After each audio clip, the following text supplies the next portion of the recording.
Yeah,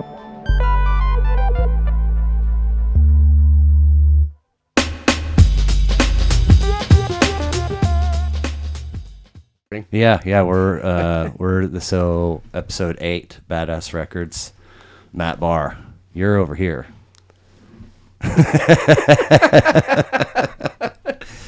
Oh my God! I never know where I am. Right. Well, I know. That's why I'm here to remind you or give you the occasional pointer. I appreciate that. So, you've got. I guess if you have a foot or a leg injury, you say you got a bum wheel. What do you say if you have a bum hand? I really don't have to explain it because even when I walked up to the door, people were just like, "What?" Yeah. I don't really say much. Yeah. But you're recovering from an injury, but you're managing. Barely. I fake it all well. Good. Is there pain? Is there lots of pain every day?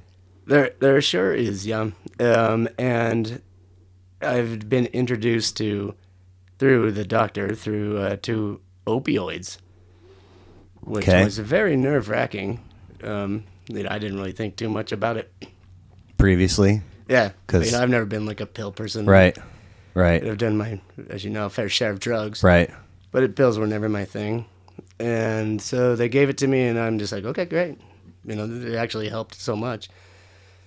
And then we watched this movie on Netflix. Oh, God. About the pandemic or the crisis, what opioid? Yeah. And then I was just like, I better just make sure. So I stopped for the 2 days. I had only started. Right. And so I stopped, and then I was like, well, I don't feel any addiction. I was like, but man, this hurts. That was going to be my next question. Did the pain immediately come back when you stopped? Oh, yeah. And I wasn't even, they said, take one every 4 hours or whatever, and like a very small amount. And I didn't even do that much. I just didn't want to. Right. And then I was told the doctor, I was like, I'm nervous about being addicted. And they're like, you can't even come close to that with what you're taking. Oh, okay. But regardless, I was nervous. Did it do anything side effect wise, like make you not be able to poop or screw with sex or appetite? They did say that it would mess up sexual function or appetite, but I didn't quite notice. You're like, you don't know who you're talking to. But before we get too much into this, I would like to do something with you. Okay. I have very special news. Okay. And I'm going to take these off real quick. I brought something, and God forbid we do this without a toast. It's not in that bag, though.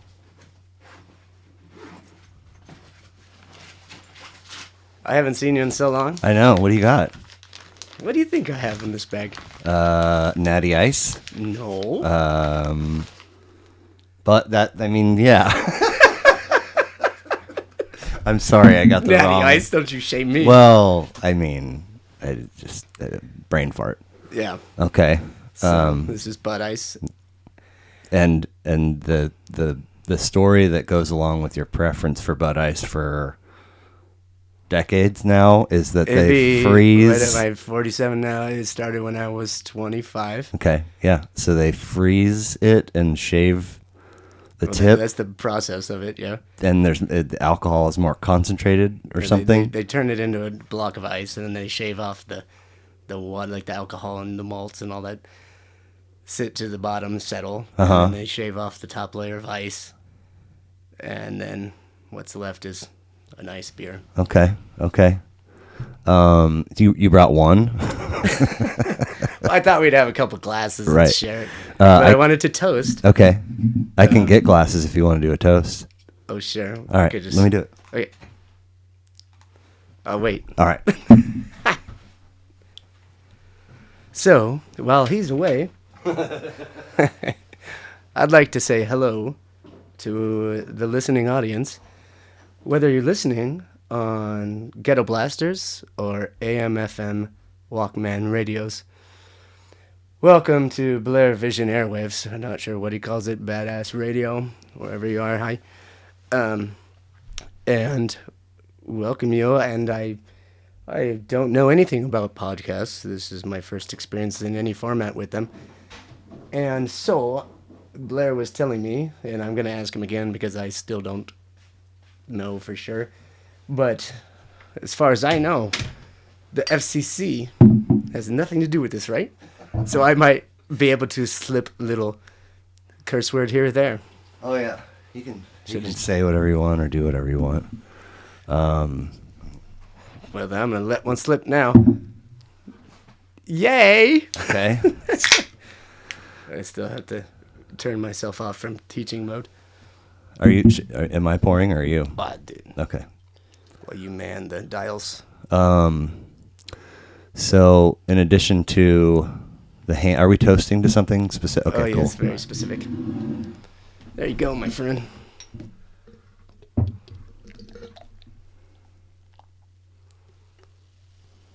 There's more Bud Ice if you need it. Cheers. I know all of you out there have a Bud Ice laying around. It's time to crack it open. It's Bud Ice 30. So, what are we toasting? What are we cheersing to? Well, as of about the past 2 hours, Okay. I am somewhat of a new grandfather. Yeah, in a very strange way. No surprises there. I know. No. So, as I'm leaving class, right? Today, on the leaving to come here, just kind of getting everybody ready, for the end of the day, and I'm getting ready to teach chess class, to the chess club, and these children are like, Mr. Barr, something's wrong with the cockroaches. Because we have, as our classroom pet, we have giant Madagascan hissing cockroaches. Which is kind of new to us. Yeah, so they're big, they're few inches long. Mm-hmm. They're very friendly. And we hold them and whatnot. And we hold them and we pet them, and they're great. They're vegetarian, they're so nice. But when she was like, there's something wrong with the cockroaches. I was just like, what? So of course I go over there, and then all the children are just like, what's going on? And everybody's rushing over there, and I look in there, and I'm just like, that's interesting. I don't know. And obviously something was going on, and I was just like, What do you mean? What was going on? Well, I mean, I figured it out after a while, but it looked like the back end was opening up, and there was this white thing coming out of it. It looked like some sort of scene from Starship Troopers. Wait, you're not telling me that you're a grandfather to these cockroaches? Kind of. I guess I'm an exo-grandfather.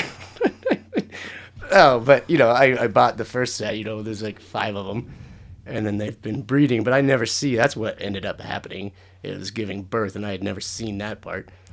Overnight, you show up and there's little babies, and you're like, well, I knew that was going to happen.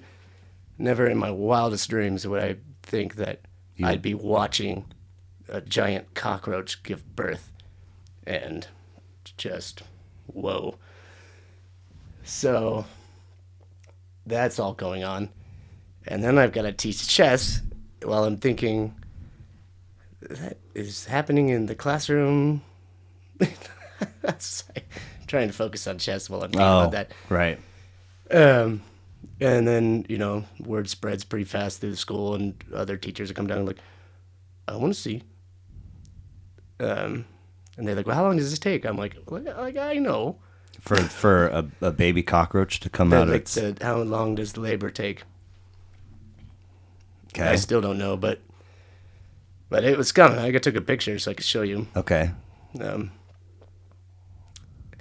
So I'm drinking Bud Ice to celebrate the arrival of a cockroach. Is that what this boils down to? Yeah, and I don't know. It looked so strange. I can't even explain it, but and I don't know if it's like one sack that comes out of the whatever, and then they open up and there's many of them in there. So it's not over yet? It's still ongoing? It's still going on, as far as I know. Okay. Well, congratulations. Wow. So, what I was about to say is, in addition to the hand, you just went on a cruise. Did. First one? First one. And where did you go? Like, how did the idea come about? Where did it take you? Well, we originally were going to Mexico. And the day our cruise ship was supposed to leave, that's when COVID came out, like, full on. Like a baby cockroach? I prefer the COVID. Okay. All right. No, I shouldn't say that. I jest. And so while we're in Florida, waiting to get on the ship, they canceled all cruises. Like, nobody's getting on anything. 2 years ago? Yeah. Okay. Wow. Yeah. So we're just sitting in Florida in a hotel room. We can't leave the hotel. It's like spring break. So family and I just hung out. So they gave us a voucher. When you're all together, you're 6 of you? We are 6. Okay. So they gave you a voucher for for another cruise. Yeah, TBD. But the voucher runs out after a while, and it was going to run out this summer, so we just used it not too long ago, a couple weeks ago. Was this the wife's idea to go on this cruise, and you just nodded and said, yes, dear? You didn't concoct this whole plan? Okay. No. I just can't get behind the idea. Like, it's stupid, but, sinking, sharks, being on the water. I don't know. And then I would suspect that it's possible to have some element of claustrophobia, even though the thing is gigantic and you have access to open air and all that stuff. It's not like those gigantic things have never sunk, obviously. Right. So I'll tell you something that will not ease your mind on that and your fear. We got no safety demonstration when we got on. Like, if shit hits the fan, this is where you go. They said, "Oh, it's all meet at, here's your spot. We're all going to meet." I thought, naively so, I thought we would all be sitting on the deck and they'd explain how the lifeboats work and, not even anything. But it bothered me just like it would you. And so I was, I spent some of my free time just going out and looking at the lifeboats. And, like, okay, there seems to be a lot of mechanical gear to get these things down. And you're not slashing ropes like on a pirate ship or in the Titanic or something. No. Wow. Oh, which reminds me of a joke I want to tell you. All right. It's a poor taste. Okay. Since you brought Titanic up. All right. What does the movie The Sixth Sense have in common with the actual Titanic? I don't know. What? I see dead people. I see dead people. I'm so sorry I have to say that. That's all right. I like on it. The I like airwaves. it. I like it. So you flew so now for the cruise you just went on, you flew to Florida again? This time we left out of Texas. Okay. And went to Mexico? Went to Mexico and then on to Honduras. Oh, okay. How was that? It's good. But when we got to Texas, they informed us that the children's luggage had been lost. Right. So that was, that was not the best way to start out. A lot of tears. So 7 days total with all the travel and yeah. And how many times did you get off the ship? We got off twice. Okay, in Mexico and in Honduras. Once in Mexico and once in Honduras. But you slept every night on the ship. Right. Okay. Yeah. Would you do it again? I would do it again. Okay. I would not do it with children. Interesting. Just too much? Close space? A little too much. Yeah. Well, and I don't know there was like the 3 days with no luggage. Yeah, man. You're trying to teach children. I have one hand by this time, Oh, yeah. I guess. I'm trying to explain how to wash, because I stayed with my stepson in our little tiny room, and all the girls stayed in their own Right. room. And so I'm trying to explain with just my left hand how to wash your clothes in the sink. Oh God. Because This you got tiny little you got sink. like a voucher and you had to go to Walmart or something and get They got it. They got a check, but that check does nothing if there's nowhere to buy anything. Right. Like on the ship, there was one kind of store that sold clothes. They didn't sell underwear and they didn't sell socks. And this is my stepdaughter, and they only had bathing suits for older people. Yeah, I bet. Adults. And there was like these slides and fake surfing, and for a few days they just couldn't do anything because they didn't have swimsuits. And I was just like, well, my stepson's name's Wyatt. I'm like, Wyatt, and you just use my shorts. And Parker, I was like, you can just take some shorts and a t-shirt. But everybody was like so sad and depressed. Like, no. Wow. So You got to explain to everybody what that is. oh, this is I have type 1 diabetes, and not too new for me is what's called a CGM, where it checks your blood sugar.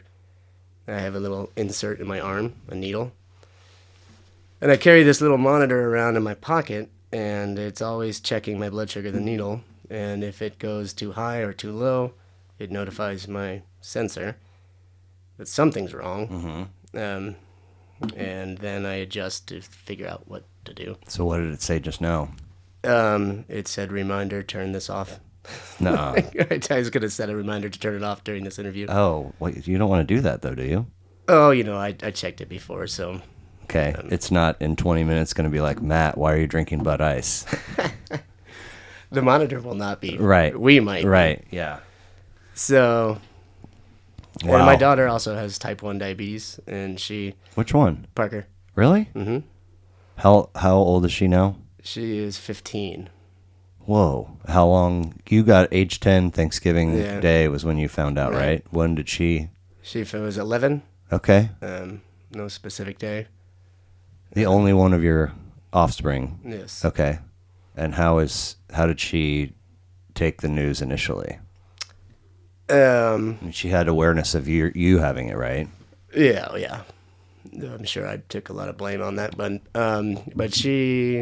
it wasn't, her situation was kind of similar, it just hit her. Out of the blue. Unconscious, and she woke up in the hospital. What? They had to explain it then. So, there was Unconscious. no, yeah. Conscious. Whoa. Yeah. Like sleeping or? Yeah, just out of it. No, I know, but what was she doing when it happened? She was at school, or in between school and going to her mom's, kind of like hanging out. Yeah. I got a notification while I was teaching. Your daughter's blood sugar is over 900 on the way to the hospital. And I was just left. I was like, substitute, go, bye. So I mean, she didn't really have a choice of how to take it. It was just like, this is where you are. This is the hospital. I think she took it amazingly well, you know. But luckily, technology has come a long way than when I got it. I can imagine. Yeah.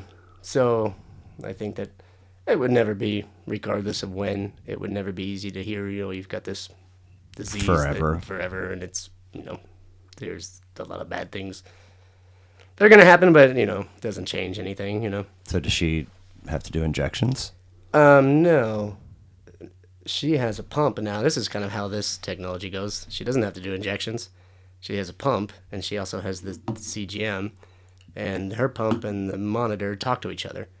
And the monitor says, hey, your blood sugar's messed up. Why don't you give some insulin? And then the monitor gives the insulin, or the pump gives the insulin. And they work together, which is not always the case, just due to technology problems. Right. So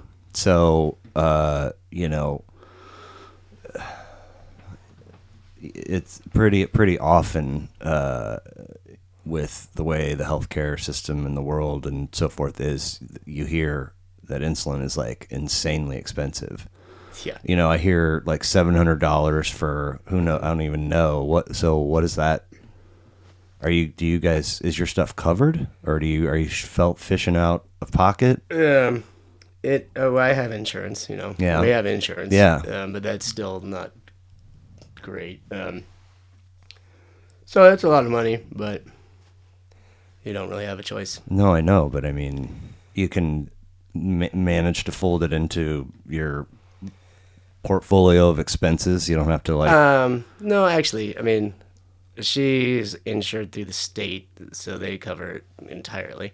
Okay. My insurance is not great. But there are organizations out there that really help out and kick in when you need it. Wow. So I'm part of that, and I thank them for it. It's kind of a local kind of group here. So she has the monitor and the pump, but are you still taking injections? I still take them, yeah. I don't have a problem with it, Is that why it was presented to her? Because she might have a problem with it, or she did have a problem with it? Or? I think these days, any 11-year-old child's going to have a problem with it. Yeah.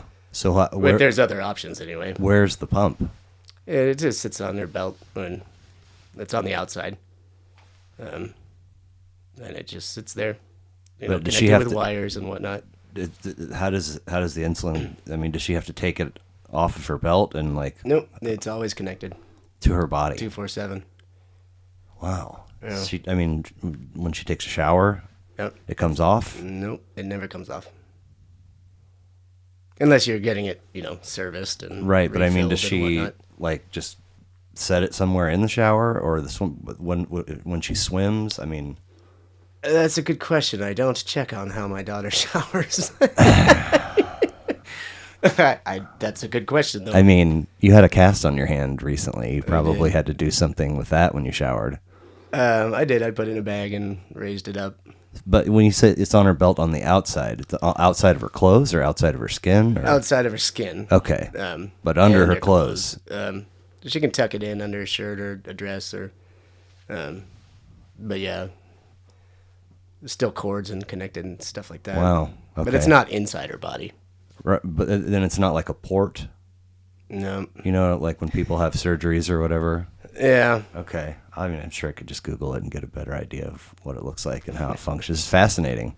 It is. I mean, in a shitty way, it's fascinating. And I didn't even want to convert over to the CGM, or the sensor. I fought it as long as I could. Who were you fighting? Myself and technology. But I mean, somebody suggested it, and you're like, "Oh, since it came out, people are like, you've had this long enough. You need to have this." And every time, you and I were talking before, when the ambulance would come in the middle of the night while I'm sleeping, they'd be like, "How come you don't have a CGM or a pump?" I'm just like, technology. But now that I have it, I do realize the error in my ways. Okay. That's good. Not that it's perfect. Right. But it is far better. So any of the listening viewers on your AM, FM radios,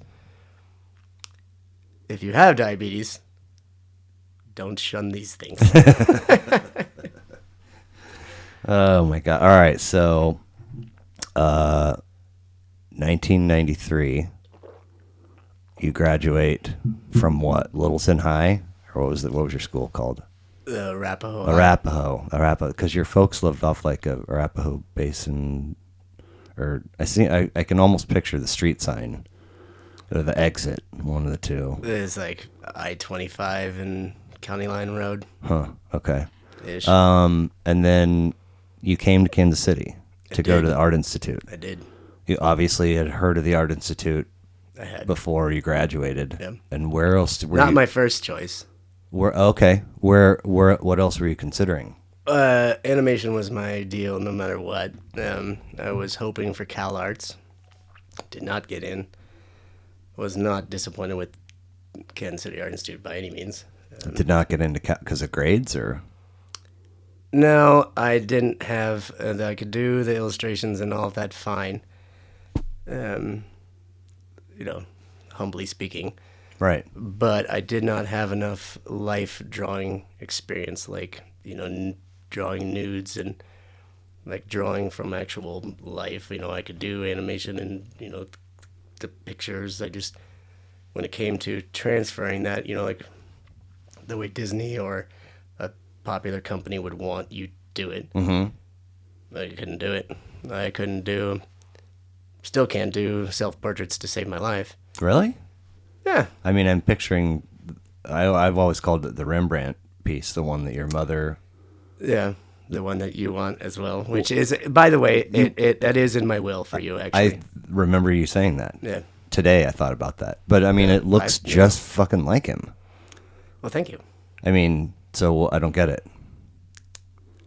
Well, it's because you're not, when you drew that, you weren't looking at something, you were just drawing it from. There's a way when you transition into animation that you have to go about doing it, so that it's fast and lickety split. I mean, that Rembrandt portrait took me, weeks and weeks, and I'm sure. But that's a different kind of thing. But animation, you got to see the body, and you got to do, real quick circles, and the way that you would do in like a figure drawing class. I didn't have enough figure drawing experience to warrant going to CalArts, or it took me a long time. Do you ever get on TikTok? No. Never? Never. You don't even have the app on your phone? No. There's a guy, I think his name's Dylan Eakin. I'll send it to you. You should be able to open it, I think, even without the app. But anyway, he's an artist and that's pretty much what he does, is self-portraits and portraits of like loved ones in charcoal. And but anyway, whenever he is showing you, whenever he makes a TikTok showing the progress or the completion, he always tells you how many hours, and it's always just like, what? I mean, hundreds and thousands of hours, and I'm like, how do you? I don't understand. Like, anyway, and it's so good. It's really good stuff. So you wanted to get into CalArts, but it didn't happen. So Art Institute, and I wound up having a couple buddies out of high school go to the Art Institute. That's how we met. And I meant to look. Damn it. I was telling my kids. It always feels weird. You're gonna beep that out, right? The What? fact that you just said that word. What did I say? I don't say those words. Okay. Well, I mean, I'm Just kidding. pretty sure I've cursed. Anyway, I was telling it's weird to think of, write down, or say your first and last name, because I've like mine. Yeah, I've never referred to you unless like a real life situation where I have to like identify you as you are on the grid. It's just always been Bus. It's always been that way. And you had a yellow school bus lunchbox or something. What was it? No, how that came to be that name? Yeah. It was freshman year in college, and I was in class, and for some reason I got called or sent to the office, pulled out of class in the high school? No, college. Sent to the office in college? What were you doing? I wasn't doing anything. I was just working on some whatever project for the day. There's a cockroach giving birth and we need your assistance. I wish. Right. No, I didn't know why, actually. Okay. And so I go into the office, and they said to me, what are you doing here? And I was like, well, like, what am I doing at the school? Like, not in the office. Oh. And I was like, well, I was taking class with Nan Rainey. And they said, but you don't go to school here. And this is, a couple months into it. You don't go to school said, here? You don't go to school here. You are not enrolled? And I said, no. But they had, like, on the wall, all these Polaroids of all the students and freshmen, or for that building or whatever. And I was like, I do? And I pointed to my Polaroid on the wall, and I said, that's me. I was like, there I am. And they looked at the picture, And they look at me and they go, "No, that's bus bar, Buster." And I was like, "What? Bus?" And so and I went back and we sorted it out. It took a while. And then I went back down to class and everybody, Bean, David, was like, "What happened? Why did you?" And I just explained it. I was just still beside myself, like, "What just happened?" And so I told him, and then it just stuck. Bus. Where did they get this information that was Bus I have Barr? no idea. They said Bus, and said like Bus. his name is Buster, but he goes by Bus. What? It's as crazy now as it was then. Where And did I get the yellow school bus thing from? I'm sure I had a lunchbox of sorts. Was it a lunchbox? I don't know, man. I wasn't there. I don't know. But it just stuck. And so then, with Josh Yeah. and David and everybody, I was just known as Bus. And you guys are the only people who would call me that. Nobody- It would make no sense to anybody else. Yeah, and still nobody else. It still makes no sense. No, but still nobody else calls you that, right? No? Wow, that's funny. I mean, I've never really referred to you as anything but you've always been in my phone as Bus. Bus. Yeah, I mean, so Matt Barr is like, Yeah, this is just reminders that I'm going to have to do so. what did you just throw it on the floor? No. Oh, man, see. Yeah, it's I'm not. going to crush this. What is it gonna saying do this. now? It's just a minute. I never set reminders on this thing. Uh huh. I'm not used to it. Okay. So I don't know exactly how to deal with it when it tells me that there's a reminder. I don't know how to turn it off. Okay. So I think what I should not have done is remind me later. I should have just hit OK. Ah, So, but it's not telling you that your stuff is messed up. everything's okay. A-okay. All right. Good. So, were you born in Littleton? I was born in San Diego. Really? Yeah. Wow. Okay. What about your brother? He was born in Iowa. So your folks, where did they meet? They met in Iowa in college, and my father was in the Navy, and they put him in San Diego on the Navy base or whatever. What college did they meet at? They met in high school. Okay. Um, In Iowa?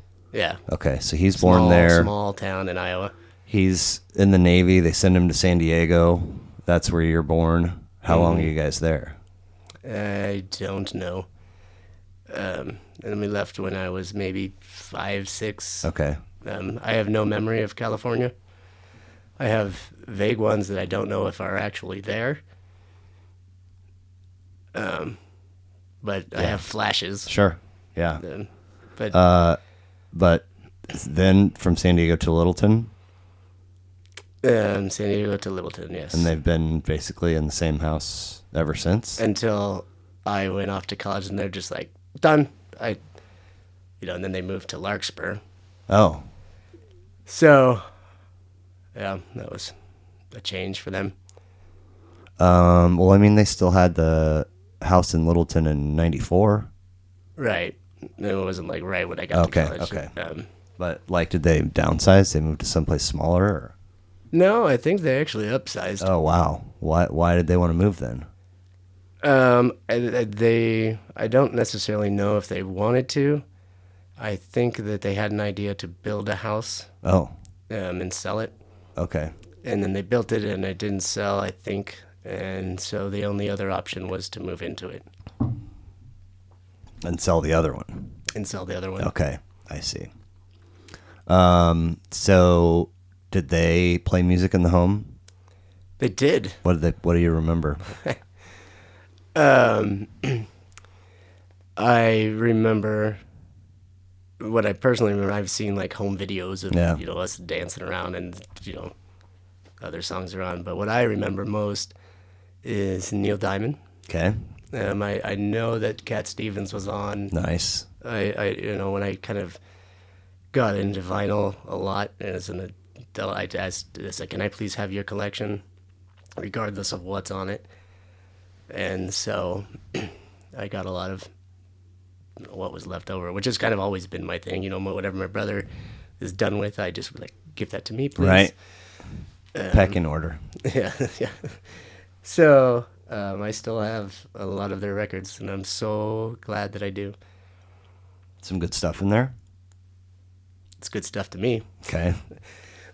So you just kind of absorb your parents, personalities sometimes. Yeah. Yeah. And so I kind of my path of music, stems from that moment, and then it's such a chronological Well, that's what track that I can follow perfectly. please. That's what I want to. That's what we're here for. So, Oh, okay. Cat Stevens and Neil Diamond and the next. I like Cat Stevens. Yeah, I mean, how could you not? Who wouldn't? Right. It's never been my cup of tea. Like, I've never been like totally, Cat Stevens. Right. I'm gonna get every Cat Stevens album ever. Right. But it was around, and I like it. So, you had asked me, which was fantastic. When I was on the cruise, I get a call from you, and I didn't even know that I could You had get service. Yeah. I didn't know. Yeah. Why would I know? And everybody else, Yeah. was telling me. I sent you a regular text and you were like, out of country. I was like, what? What is, what, you can't? I was so surprised Oh, okay. because I don't everybody, even know this is going to go through. everybody's either got their iPhones and still Android, and everybody's like, there's no Wi-Fi. You're not gonna have Wi-Fi. I'm like, well, okay, fine. So I just was like, I'm fine off country and not being around tech, and then I'm sitting there at night. My stepson is sleeping. I'm just sitting there, and I get the text message, and I was like, oh. And you asked me like such a great question. Which was? What do you think the greatest album of all time is? We'll get to that. We'll Oh yeah, get to I know. that. Okay, but and so I spent like just like sitting there just going, huh. So getting back to Neil Diamond. Yeah. So I was thinking, the way my thinking is, time is like massive, and it's not quite linear, but we make it linear. Right. And we put that on it, it's Yeah. broken down To into, understand it. eras, ages, decades, years, months, weeks. We need that for whatever reason. So when I think about my music life, I break it up. Like Why do I elementary feel- school, Neil Diamond was extremely important to me. Didn't quite know how much it was, and it just stuck with me. Okay. Which transitioned into, in all of my moments, I associate this time period with this music or an album. And you can just trace my entire life through albums. So I brought some of them if you would like to discuss them. But Neil Diamond is what I remember from my parents listening. Okay. And then what about that's pre-adolescence? What about when you're Elementary school, yeah. when you're like an adolescent and hanging with buddies and Well, and then my brother, I get a lot of my music at that time from him. yeah. And Neil Diamond is Neil Diamond. We all know him and his music stylings. Mm-hmm. And then I didn't know anything quite about rock and roll. If you want to call Neil Diamond rock and roll or not, whatever. Yeah. And he was playing something that I quite had not heard, but I liked it, and that would be Cheap Trick. I knew there was a Cheap Trick stop on the way. I didn't know it was stop 2, but here we are. It certainly is, and I have it all here on vinyl. I'm not surprised that there's Cheap Trick in your bag. Yeah, I see you And sometimes posting on Facebook and just like, still with the Cheap Trick. Okay. All right. Are we still live at Budokan? Or we're still live in Budokan. My first Cheap Trick album. That's the first album that I actually saved up for and purchased Nice. on a cassette. Because you had heard. Well, my brother had played it. Okay, yeah, right. But you wanted your own. There's 2 copies of Live at Budokan in your house. No. Oh. But he had the vinyl, and Walkmans had just kind of come out. Yeah. And I was just like, I can save up for this cassette tape and get it, and Walkman style, and bop around. So that's kind of like my next stop along Okay. musical path. All right. That's so now that stops over, we won't mention Cheap Trick for the duration. Yes. I'm kidding. Trickist. So I can't. Wait, hold on. One of the great guitar players of this time is in Cheap Trick. Who's that? I don't know Cheap Trick member names. And don't look at me like I should. No, Bunny Nelson, drummer. Rick Nelson, the guitarist. Robin Zander, the singer. Rick Nelson. And Rick Nielsen.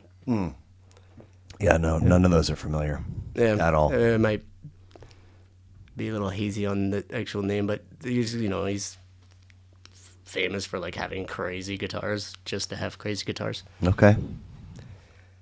So I mean, I Want You to Want Me, right? That's the big one from that's that. From the that. most cliche one. Oh, I mean, they play that. That's the one that's you're going to hear on the radio all the time. Yeah. What else? What else did they play? What? Yeah. What else was popular? Nothing from Cheap Trick has ever been popular. I Want You to Want Me for sure. Well, yeah, that one. Yeah, that's like their staple. There weren't any other. There was one in the '80s, but that was kind of their last. Do you remember what it's called? Well, I did get it right in some sort of Guitar Center, and I got a $5 coupon. Congratulations.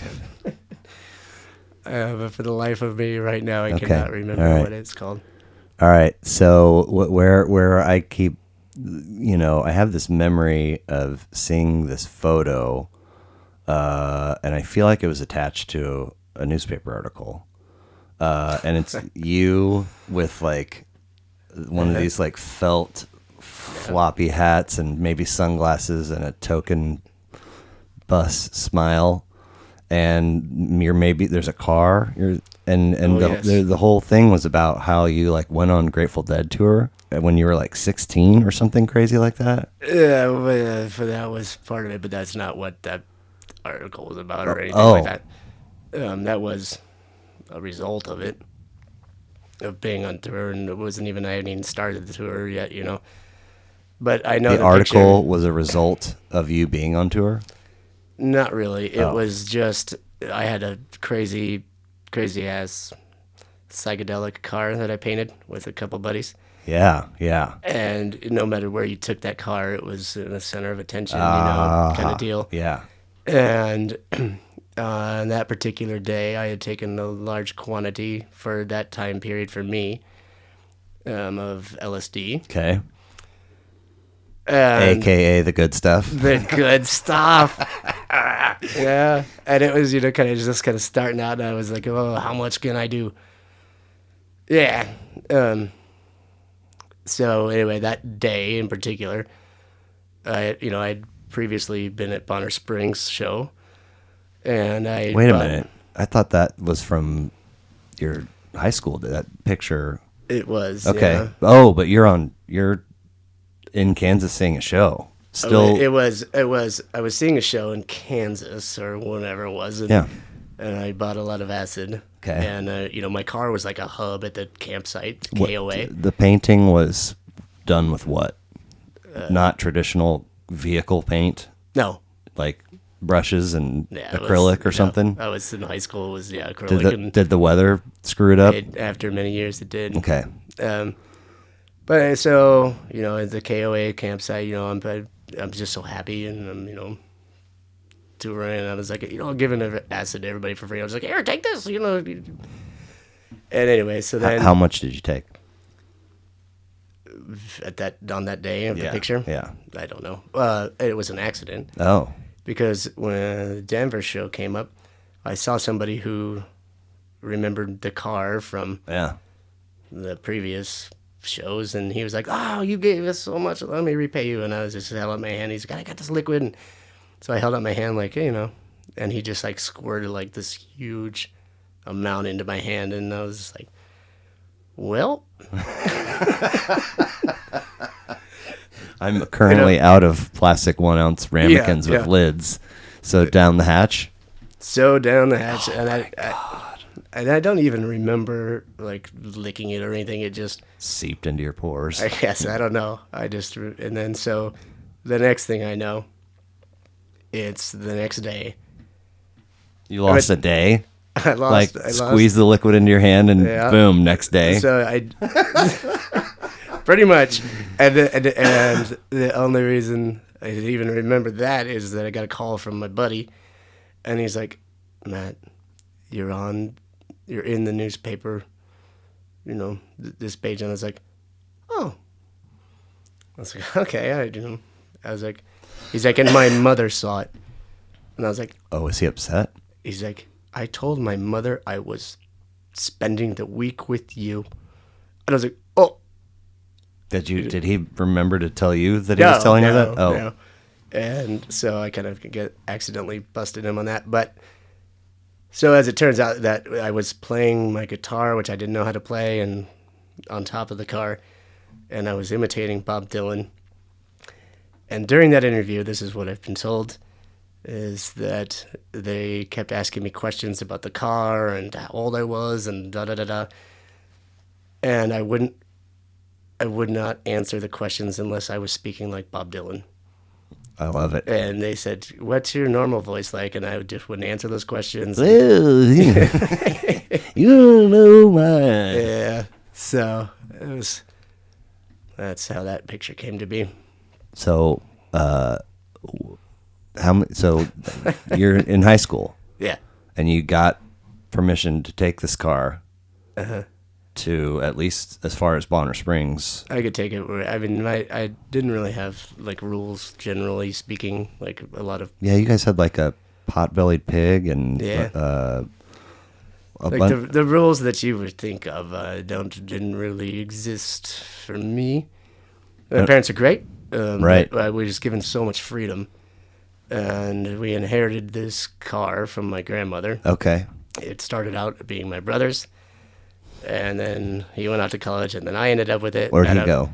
He went to Santa Barbara. Okay. So now here I am with this 73 Buick LeSabre, which is a mammoth. And I was like, you know what? I'm going to paint this thing. So. Did you have to ask permission? No. Were there laws or anything against doing something like that? No. How much did it cost you in paint? Do you remember? I don't know. I don't know. Okay. But the soundtrack to the painting of that, like how I got into Grateful Dead is a couple steps later, but during the painting of that car, Frank Zappa's Joe's Garage was pretty much the soundtrack. You just gave me goosebumps, car. Dude. Man. The dude that was on the last episode, I just, in preparation for that, did it just best double albums, Google search. Oh, yeah. Which one? Oh, Joe's Garage? It pulled up 46 double albums spanning 1966 to 2011. Joe's Garage is not on it. Oh, and you feel that it should be? I mean, in every fiber of my soul. Like, it is, I mean, but it's three, I don't know. I mean, like, there's something very anti-Zappa about putting anything Zappa on any kind of list. So it's like a crime that it's not, and it's also perfect.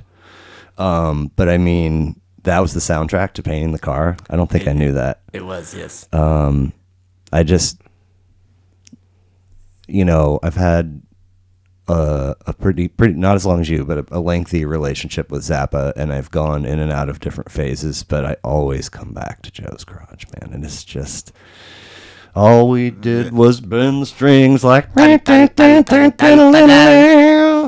my God. And then I've said this already, but signing, I mean, this is like 77, 79. The garage band whose mom wants them to turn it down, and they sign with a record label, and it destroys them. And then there's STDs and Catholicism and sex with robots, and then it just comes out the other side with, watermelon and Easter hay and a little green Rosetta and like just a true masterpiece. I love that album so fucking much. It's great. And if you're listening to this, you wouldn't, I mean, they just, those, sound like song names, from the guy. But, the album is actually a story. It's like kind of a funky opera. It's got a beginning and a middle and an end, and there's a storyline for the whole thing. Hey, that sounds like the ice pick to the forehead. Let's try it again, Mary, shall we? And now we find ourselves. Oh my God! I just remembered that I meant to have my megaphone under so that when we started, I could go.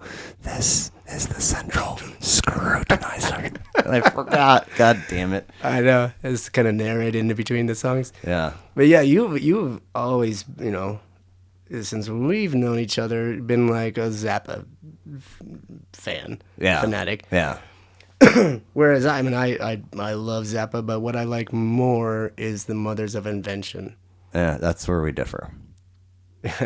No kidding. Yeah, there's like Shake Your Booty, Apostrophe, Overnight Sensation, Joe's Garage, like those Weasels Rip My Flesh. Those are all my. Yeah. I think you dubbed me a copy of Live at the Fillmore '71. Yeah, those bootlegs. Well, yeah, with the Mud Shark. Yeah. Let's say you're in a traveling rock and roll band called the Vanilla Fudge, and he's like telling the story about. But anyway, so Joe's is the soundtrack to Painting the Car. Yeah. How many shows did you see in it? Do you think? In the car? Yeah, like how many shows did you travel to with the car? Maybe 7, 8. Okay, all kind of in the same little cluster of time, or yeah. So where did the thing about being on tour come from? Did I invent that, like the yellow school bus lunchbox?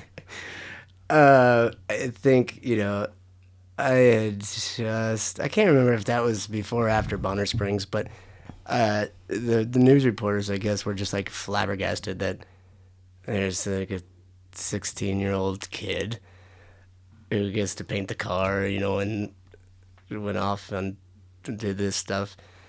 And they're like, so you just got back from out of town? And they're like, I was like, yep, it's Bob Dylan. And I think that they were just so intrigued by that kind of freedom. Do you remember what newspaper it was? Well, I'm sure it was the Denver Post. Okay. I can't remember. The Rocky Mountain News, the Denver Post. Right, one of the two. Yeah. And R.I.P. to the News. It's been gone for a few years. Yeah. And the Post, I feel like, is it doing well or is it barely hanging on? I don't know. Yeah, me either. How did the Grateful Dead land in your lap? Well, at that time, it was probably summer in between junior high and high school. No, that's not true. Maybe after my freshman year. Oh, at that time I was super into punk. No kidding. Like Black Flag, GBH, Circle Jerks, DRI. That's Dirty Rotten Imbeciles, right? Yeah. Great name. So I was super into that. Was that a older brother influence too, or did you? That was, yeah. Okay. Yeah. I mean, Neil Diamond, Cheap Trick, DRI, Grateful Dead. Like we're covered. Well, we're covered. I'm just saying it's already like, if there's a gauge on this, we don't know how to read it. Yeah.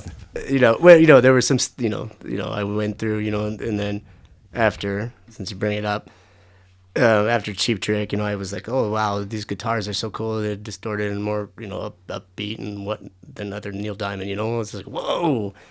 And then Led Zeppelin introduced me to like more distorted, Sure. And then Metallica came along, and then of course punk. So and then I was super into punk, and Todd, our good friend Todd. It's in Todd and Rico. Rico and Todd. Rico, yep.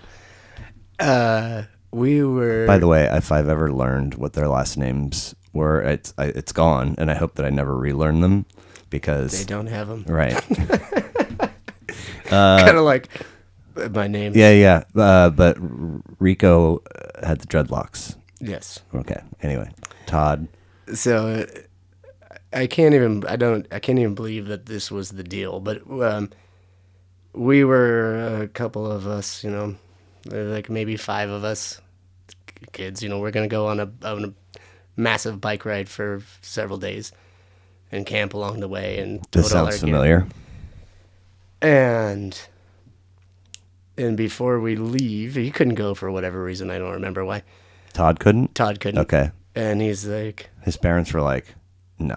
yeah, no Whatever more Matt. whatever the Barr parents say yes to is a firm no around here. Oh, well, my dad started the trip with us, and then he was like, I'm leaving. I'm going back. Whoever doesn't want to continue with this journey, come home with me. But so Todd, before we left, he's like, just check out this tape. And I was like, what is it? He's like, it's the Grateful Dead. And I remember thinking, what? Mm-hmm. Just because you kind of know along the musical path of what the Grateful Dead is, but I never quite listened to it. I just Right. was like, no, thank you. Mm-hmm. I'm gonna listen to just Black Flag the whole time, or whatever. Butthole Surfers, Black Flag, and he's like, just listen to this. So finally, there's like a lengthy stretch of uphill, and I was just like, I gotta listen to something slower. Are you guys on like 10 speeds? Yeah. Okay. Mountain bikes or 10 speeds, Okay. whichever. Right. Depends on who you're talking about. So this stretch was rough, and I was like, I gotta slow this down. Are you in Colorado? Yeah. Okay. We left Littleton. We went to the central Colorado to the Royal Gorge. Down by the springs? Is that where it Yeah, is? past Okay. the spring. Yeah, Okay. pretty yeah. much. You would take a right Yeah. at the springs. Yeah. So anyway, this little length I just put on the tape, Uh-huh. and it just really never came out of my Walkman. What was the tape? I think it was just a mix. Oh, It was okay. either it was a mix he had made or American Beauty. I was going to say probably it was American Beauty. Yeah. Or had several American Beauty tracks on it. Yeah, and I think it might have even been that it was kind of like an assemblage of a potpourri of Grateful Dead. I think the album was called Skeletons from the Closet. Oh God. Right. That's a shitty record. It's a terrible It's one. nothing good. There's Nothing. nothing good on there. That's why I don't think it was, but for whatever reason that comes up. So, and that's how that all began. Okay. So how many times did you wind up seeing them?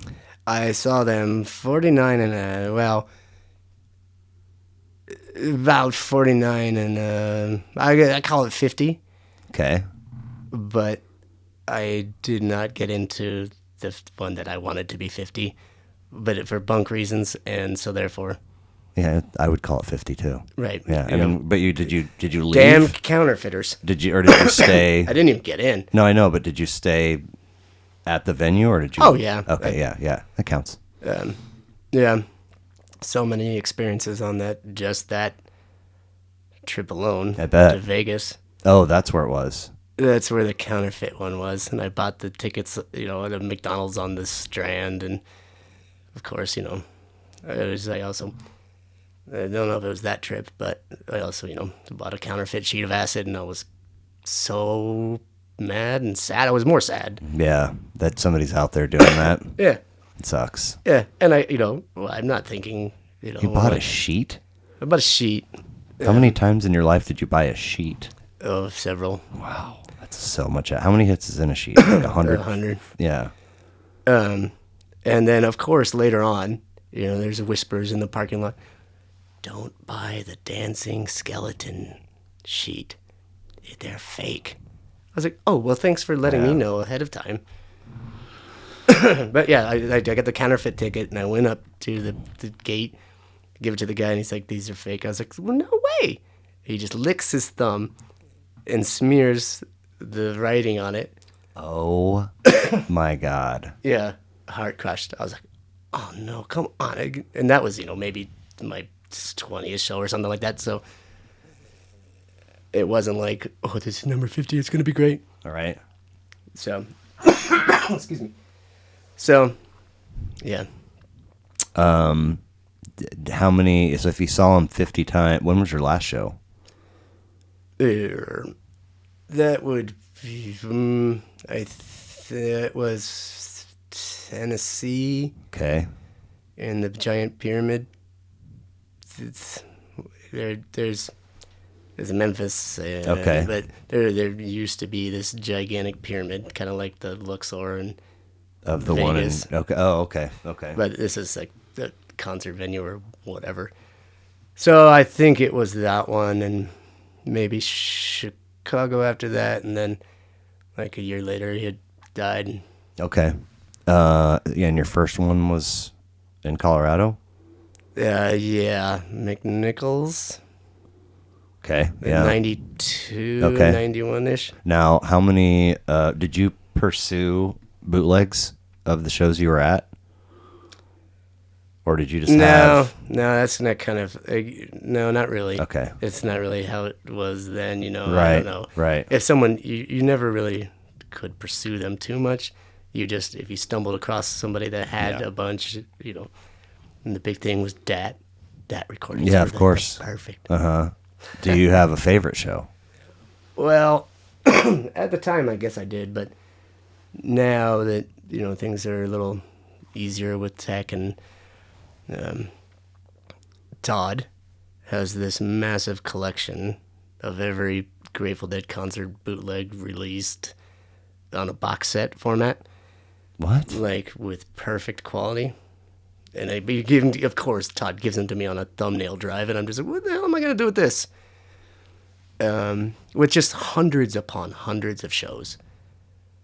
And so I'm getting to see your concerts I've never heard.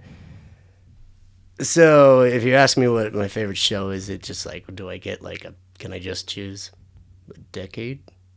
Well, or an era. Like I always say the 72, 73 Right. and the 77, 78 are no thanks on the 60s stuff. Right. No, Yeah. not No cream puff war for you? no, not too terribly opinionated about the 80s and 90s stuff. I don't dislike it, but it's not my favorite. Right. I like it, yeah, but those two little windows where they were just all cylinders, just fucking gorgeous. Yeah, I mean, I concur with you, hands down on that. I got goosebumps like 6 times since we started. This is crazy. But I will give very little to the late 80s and 90s. I give a lot, but the quality of space and the drums, 71 doesn't quite have that. Let's go ballistic with drums.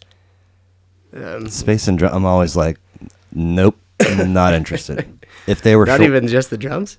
I'm way more, man.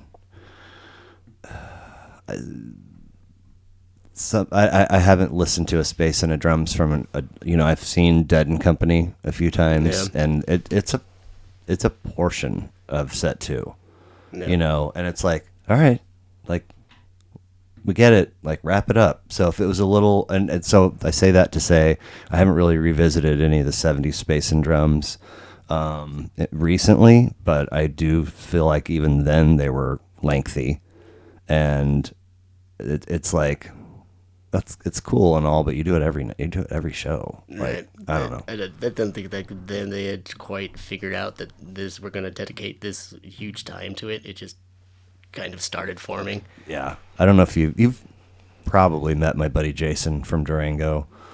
Well, I was in Durango. I'm sure I did.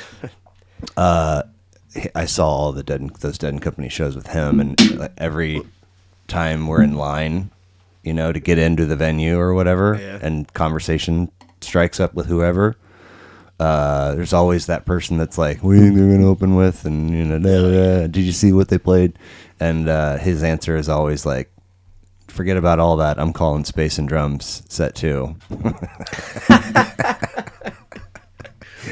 Well done. I'm going to pee real quick. Oh, yeah. Well, And- remind me before you go. I'll get you those thumbnail drives. That Todd gave you. Yeah. Okay. All right. I'll be back.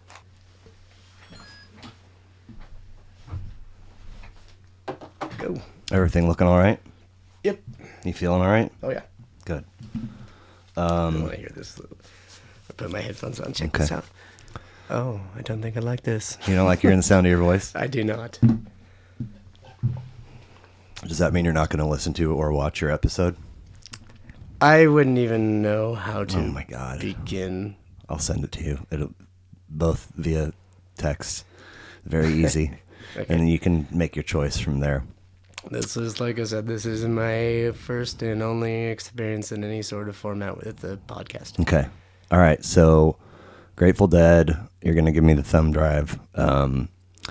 I have a very fascinating sort of bookend of experiences with Fish and you. You were not the first, but definitely the source for the largest bulk of my early bootlegs, and they would sometimes would have like cool drawings. Like there was one with like an actual fish, like smoking a cigar or something, and one with a vacuum cleaner. But Red Rocks 6/11/94 night 2. Running into you there. No, I mean we partied at your parents' house. Oh, yeah. And went together. Didn't we just like randomly bump into each other at some fish show? Probably. But the party at your folks' house was wild.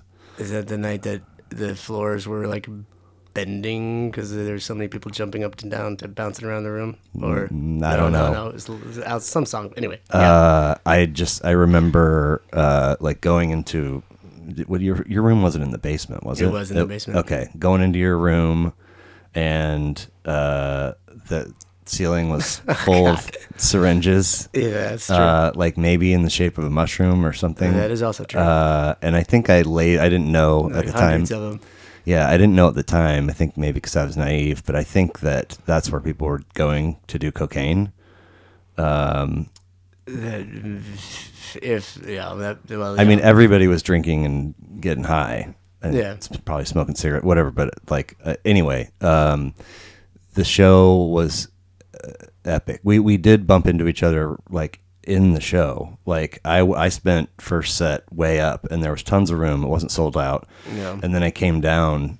We might have run into each other, and you told me, and when I went down, and we were second row. Yeah. And they played this Red Rocks. Yeah, they played this Stash second set that like melted my face, and I remember like looking at you and you've been like, right, like that, and I was like, oh wow, I didn't know. So anyway, 21 years later, we went to a show here in Kansas City last time they were here, and you were behind me, and it was second set, and you just go, I'm going to take off. And I was like, wait, what? And I know I've asked you several times. I always forget. Like, I thought at the time that you were like, I'm just not into this at all. But then later I thought you told me that you left for a reason, like something was going on. I remember that. I don't remember why, though. Okay. Anyway. Well, there's a backtrack. It sounds, to anybody listening to this, or whoever, I don't know, you tell somebody that my ceiling is filled with syringes in the shape of a mushroom. But it just makes total sense to you and I. Insulin syringes. Yeah. So, for you and I, it's just like, yeah. That sounds like sounds like Buster.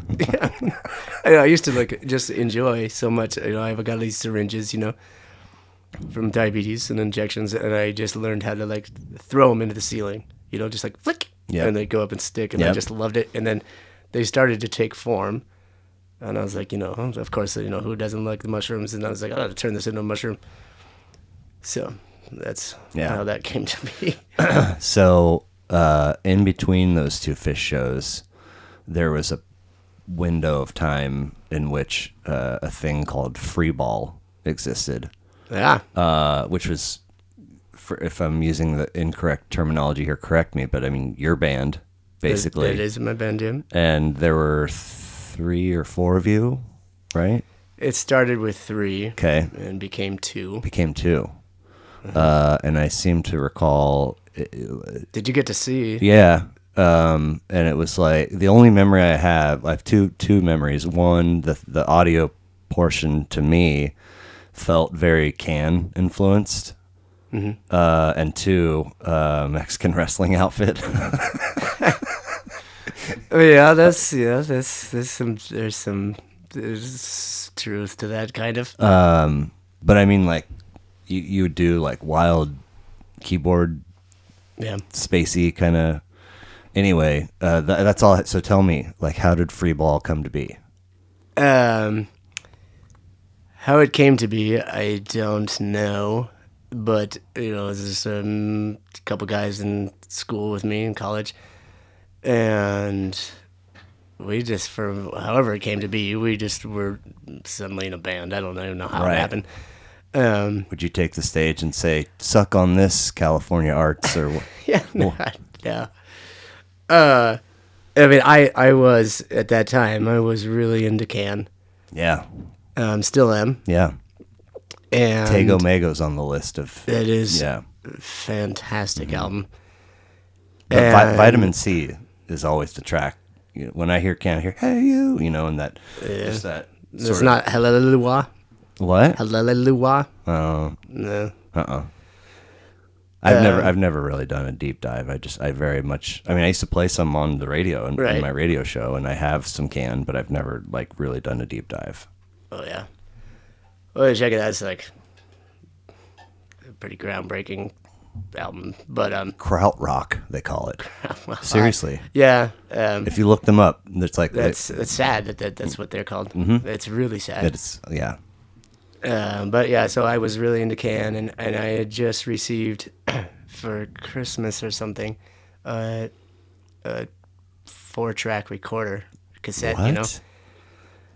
and it blew my mind. From your parents? Yeah, Wow, that's really what a nice gift. Yeah, I mean it was we're talking 95, and it's still nice, but it's not what you're thinking right now. Most people wouldn't even know what that is. A 4-track recorder. At our age at that time, like, oh, this is what you would use to record music with, because it gives you separate bass and guitar and drums or whatever track. Yeah. And that just blew my mind. Yeah. I could play this keyboard, and then I could switch the keyboard over to, I could do drums, I could play harmonica, I could do jaw harp, and just have that, and just turn those knobs, and just... By jaw harp, you mean juice harp? Juice harp, yeah. Dude, I forgot that you used to play that. That's my jam. I know, and I still can't really wrap my head around the force required from your teeth to make that happen. And it's just for it to be something that you were into and dug, and you I was could so do it. into it, yeah.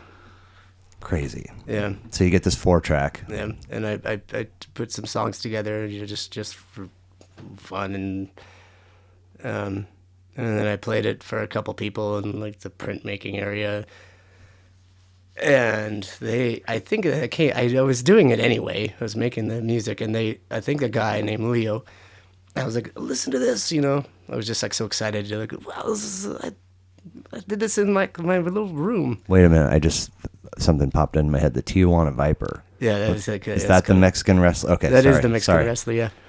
Anyway, he Everything's listened really to it. jumbled up here, so well, if it it's- comes, I it's- gotta blurt it out or it's gone. If you know me, then of course it's all going to be just crazy jumbles. Right. So he goes, "This sounds like Can," and I was like, "Oh, I don't know what Can is." And he played it. I was like, "Okay, this is great." So anyway, the band got together, and so, but you're talking about the Tijuana Viper. Mm-hmm. That was a character I did on stage. Who had his own when I would play. I was the Tijuana Viper in the band, but he had his own kind of side show by himself, and it came about. They came about together, but separately at the same time. And Miranda's mother, my eldest, made a dress for me, and the American flag dress, and he's got his own story, which is lengthy, but anyway, that part of the story is he's part U.S., part Mexico, dreamt of being a wrestler. He's now both. And you would get stage time because you were like pitching to the venue that free ball will play, and you would just incorporate the Tijuana Viper, or they were.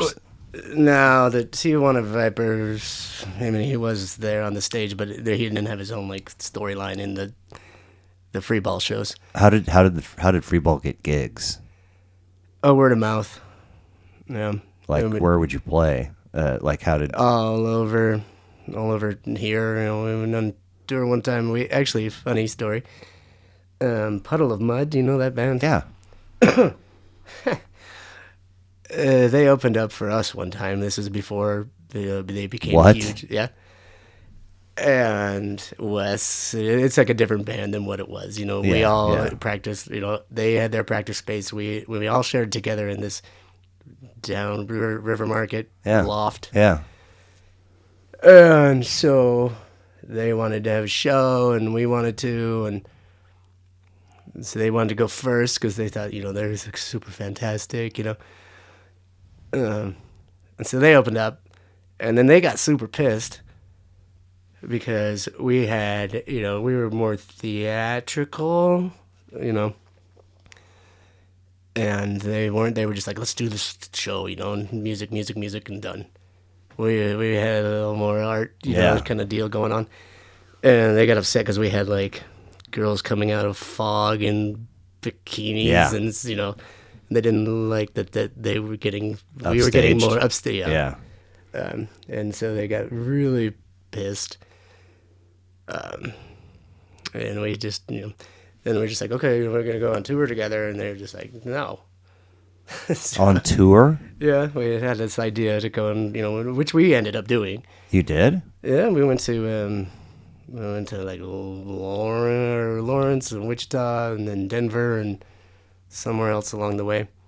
Well, where would people see the early performances of free ball for there to be word of mouth to tell a By the venue? time it became kind of this underground thing, the 3-person part, the trio, had already ended, and it was just Adam and I. Okay. You guys are all art students, though? Yeah, Okay. You know, so you go to a show.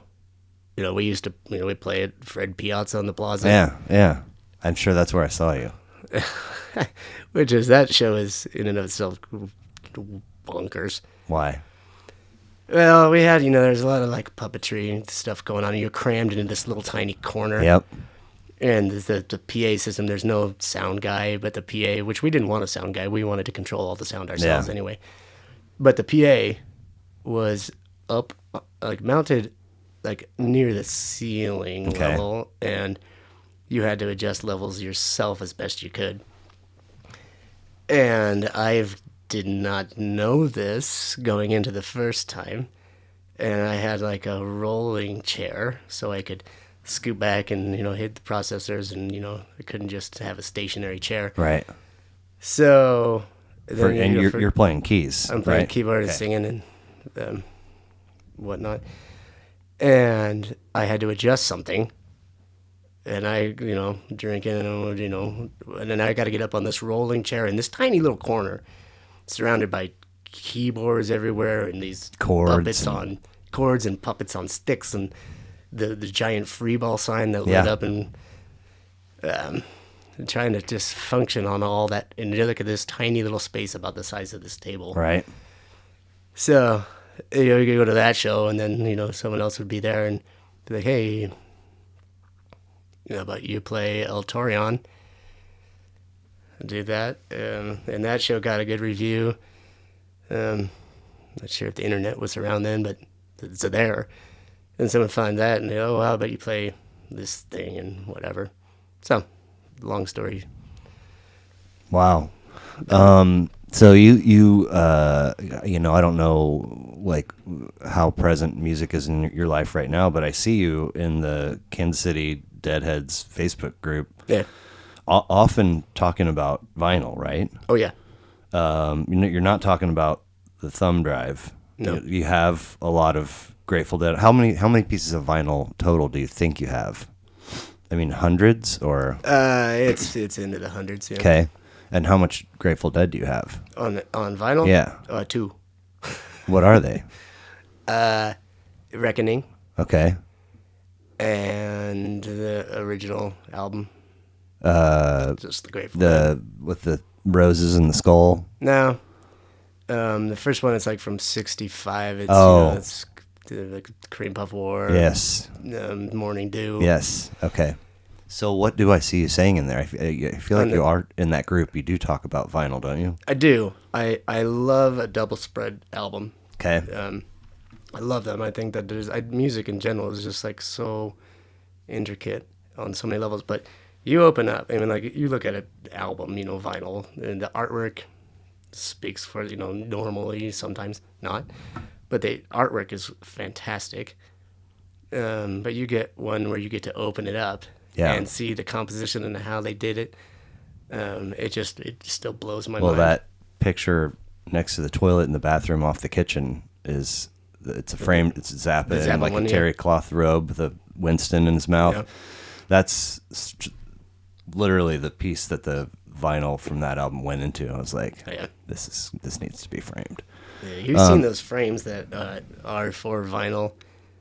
They're great. You can just take the record out, and that's in one part of the frame, and then right above it, kind of behind it, you get to put the album, like the artwork, the cover. And they're framed I've not together. seen this. You've not. It sounds pretty freaking awesome, though. Yeah, and I have, in mine, I only have one. I have We're Only In It for the Money. Oh, wow. Okay. And the album, like the new release one, the actual disc has the group, and the disc is vinyl, or the disc is yellow. The record is yellow. Wow. And so you put that in the frame with the actual picture of the album. Okay. Beautiful. You gotta send me a picture when you get home. I will do. I'll probably have it with me right now. So, man, when I got that out of country, and then of course you got back and we talked on the phone and sort of made some progress into getting you here today. Mm-hmm. There are a few people that when I say, all right, you got to tell them, they're like, boom. They spend no time thinking, and they tell you what that record is for them, or maybe some people have got like a couple or three. They can't just pick one. Most of the people say, I'm going to have to think about that for a while. It's a very difficult. One person said that's like asking me to name my favorite kid. So I thought that it probably would be something that you would think about for a while, and I think that ended up being the case, but could not have been more surprised with your choice, which this cassette over there by my super professional sign is probably too small for the camera to see. It's over there whispering to me. Yeah. But you said the greatest album ever made is Sgt. Pepper's Lonely Hearts Club Band. And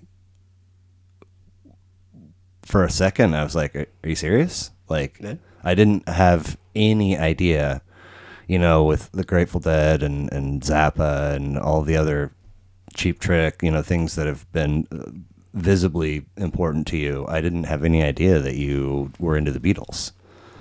And I assume by your choice that you are or were at some point. Yeah. Well, when you ask me what's the greatest album of all time for you, no, for me it would be different. Well, that's what you're supposed. That was the question you were supposed to answer. Ow. Well. Oh well. So there's the.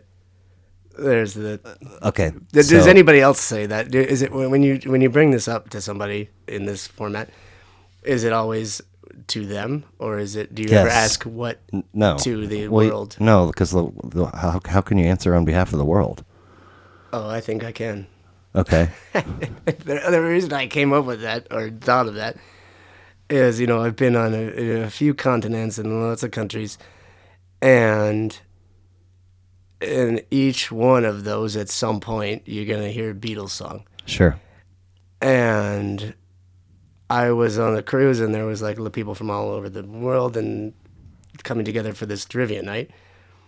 And everybody, it wasn't hard to answer the questions, even though they tried to stump everybody. And this little tiny boy from some other country won. And I was thinking, whoa, this is, you could say, everybody knows Elvis, We were talking about like one album. We might know a couple of Elvis songs, but when you think about that album and how much it changed the way you record, like from 8-track to so many tracks, and how they did it, it changed the recording industry. I know so little about the album. So there was some recording stuff that was groundbreaking for. Yeah.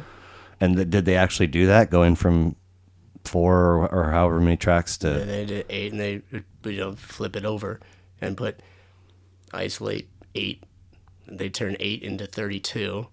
Wow. Like which is you just at the time it was 4 was a lot. And Yeah. then it became 8. Yeah. And they were like, you can do so much more, but they had to like sit in that studio and figure it out, and thus we have more. So This is like pre-digital. Yeah, like of course. Yeah. On a computer you've got like 8 billion. Yeah. Yeah. But as far as mine, well, I brought some. Well, we'll get okay. But do I have to? Okay. There's just a few things that I want to point out, and they're interesting only to me, perhaps. But 27 weeks at number 1 in the UK, and 15 in the States. As of Free ball. yeah. It just barely edged out Sgt. Pepper's. Well, we did our best. As of 2011, they had sold 32 million copies of it, and it's commonly referred to as the soundtrack. You have Joe's Garage for the painting of your car, but this is the soundtrack to The Summer of Love. McCartney said that Freak Out by the Mothers of Invention was the inspiration for that record. And then you move, and I knew that I have these down because I again, something in it, like I needed to. So, Zappa said, everybody, a few quotes here. Everybody thought the Beatles were God. I think that is not correct. They were just a good commercial group. I preferred the Monkees. Quote 2, I didn't hate them. I actually liked 2 or 3 of their songs. I just thought they were ridiculous. What was so disgusting was the way they were consumed and merchandised. Yep. No music has succeeded in America unless it was accompanied by something to wear, something to dance to, or a hairdo. A phenomenon is not going to occur unless you can dress it up. And it's like, I mean, is there a Zappa ear quote than that right there? That is perfect. Yeah. So, and of which I agree with fully. Yeah. I mean, there's some I've listened to it a couple times in preparation for this, and there's some wonderful tracks on there. I mean, A Day in the Life, the title track, Lovely Rita. There's also some odd tracks on there, and I didn't want to, take up too much time reciting things I found from a Google search, but each song has got like these layers of meaning and story in it, and it left me curious. Like, there's got to be a split in the population that is like just taking the songs at face value for what they sound like and the words that they're being said, and then people that think and the good stuff. LSD, it's really shaped a lot of the mentality for going in and being experimental and trying new things. But enough about the record that I spent 2 hours researching. Hold on. And I told you when I said it, I was like, I feel really. You did. I was like, this is like so cliche. Yeah, you said cliche a couple times for sure. I was just like, I'm normal. Like, I'm not a Beatles fan. I mean, I see the brilliance in it. I went through that stage. Yeah. As I think a lot of people do, but by no means am I just like, so they're like, I'm so amazing. Well, this is funny because, this is episode 8, and like 50% of the ones that I've scheduled, or maybe not quite 50%, but close, have canceled or just bailed, or they were somebody that was a yes and they changed their mind to a no, just don't want to do it. Yeah. But there was a minute where it looked like I would, and I would never tell this to the, they can find out after the fact, but there was a time where I had back-to-back episodes that were going to be about 311 records. And I was like, what is happening right now? Wait, what? I'm not even Who kidding. came up with that? Was that the topic? No, like I'm booking Tuesdays and Saturdays. And so I get a dude to commit for a Tuesday. I thought you were talking about the band. No, and he chose a 311 record, and I was like, okay. Oh. And then the dude I had for the following Saturday I see. chose a different 311 record. And I was like, I'm going to put out consecutive episodes where 311 records. And so, but the Tuesday dude bailed. He had to go to work or something, so that didn't happen. And then I recorded the last episode and got that up, and then the guest for your slot right now had to bail. And so you thank you for being willing to jump in and fill it. But the guest that came right before you chose the White Album. So like in my mind, I'm like, hey, that's clearly it's clearly an upgrade, right? Going to consecutive Beatles over consecutive 311 records. But as it turns out, it's not consecutive Beatles records because you didn't answer the question the right way. So you were about to say, I misunderstood the question. Yes. For you were about to say your favorite. Oh, well, it's funny.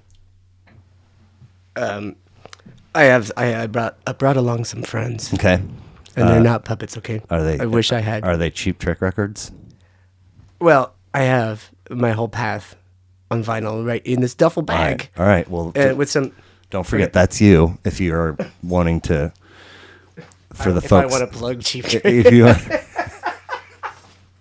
you guys ever listen to Live at Budokan? Okay. Here we have. Neil Diamond, Hot August Which Night, is not my favorite album. Part but 2. Part 2. He put out 2 records It's called so good. You gotta do 2 and then look at it. Oh man, look at you, Neil. I love these. Do you own Open. 12? Have you ever listened to 12 Songs? It's a record that he put out. No. I danced to one of them at my wedding. It's such a fucking good record. Rick Rubin produced it and sent him up into a cabin in the love woods Rick Rubin. for 6 months or whatever. Yeah. And he came down and listened. And he's like, get back up there. And it's so good. It's so fucking good. But, it's like new. It's not that. It's not 70s with like purple it's not that. lace tops. And he's singer-songwriter kind of dude. Anyway, Neil, what else you got? Get it all out, man. Whip it out. So there's the Live at Budokan that you like so much. I want to see it. You wanna see it? Yeah. You want to touch it? No, I don't want to touch. Don't even look at it. Don't even point at it. The camera's It's got got the it. old tagger on it. The old tiger. Tagger. Tagger? Yeah, it's What's a that? Spinal Tap quote. Oh. I mean, that's some good-looking photography. I'll give you that. Which one is that? This is Live at Budokan. Okay. All right. So, there you go. All right. There's the man right there. With his fancy guitars. That's early Cheap Trick. Why do I've always put Cheap Trick in the same compartment as Peter Frampton, but there's no reason for that to be. Well, I think that Peter Frampton is way more talented.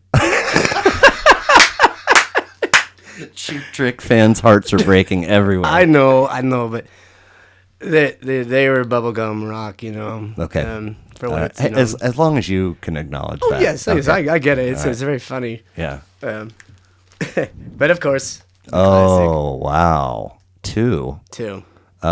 Did you inherit that or did you acquire it on your own? Purchased this. Why 2? I mean, I have them all. Oh, And the best is I don't know. I like the original one. the first one. Yeah. Okay. I like them all. Okay. I just- Including Coda and Presence. No. Okay, that is the correct answer. I got to consider that. It's like asking me if I like the latest Metallica album. I'm not a Metallica guy, so I can't even make a joke about that. Yeah. But that of course, Led Zeppelin is like a huge part of so many people's lives. Yeah. If I meet a girl who likes Led Zeppelin, then I'm gonna just ask her to marry me. If you meet a girl that likes Led Zeppelin, you're automatically going to ask All her. you ladies out there, go ahead and call in. I mean, unless your name is Bridget Barr, then don't. Bridget Barr, turn down your radio. Right, right. Press the mute button Yeah. on your dashboard. Take that call real quick. That was a joke about Mrs. Bus. So Oh, wow. I do want to see that one, please, if I may. this is Metallica Ride the Lightning. Many people think that to be their best. I would have to agree. Fight Cliff fire, Burton on bass. fight fire with fire, ride the lightning, for whom the bell tolls, fade to black, Fade to black. trapped under ice, escape, creeping death, the call of Cthulhu. Man, this almost makes me want to listen to this record. Well, you can't have it. I don't want to have it, but I mean, I might pay it a digital visit later after this. I should have brought a vinyl player for you. I have one. I do. Yeah. What gives? What do you mean? Why don't you don't use it? I don't use it. Well, why not? Because I'm too unorganized to have my home set up in all the ways that I want it to be. I mean, my living room is a complete disaster right now. Yeah. So It does take up a lot of space. well, I mean, it's, I've got a speaker in the kitchen, which is, it's always playing music, but it's, just Wi-Fi, Bluetooth from my phone. Easy access style. But I don't ever, like, kids and I went and visited Nate. You remember Nate? Yeah, no, yeah. In July. He lives in Virginia. We went and stayed with him for a week. And they have their living room has like an upright bass and a piano and a sax and something else, a bunch of instruments, but it also has a turntable in there, and his vinyl is, I think, exclusively jazz, but they will put on, and he'll just let the kids pick a record, and they sit in there and listen to music. I don't do that. Not because I don't want to. First of all, the thought of having like a music listening room never occurred to me. And now that it has, I haven't taken any steps in the direction of making that happen.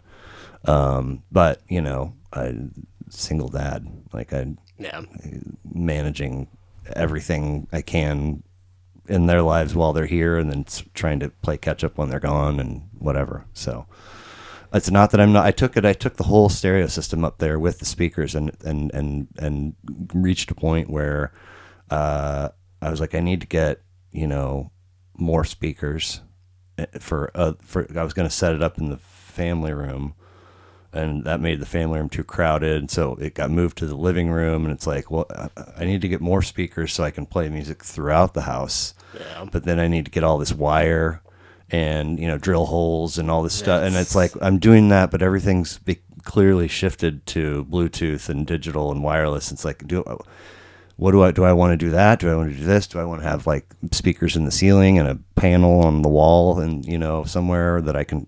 I don't know what I want to do, so I just listen off to the speaker in my kitchen.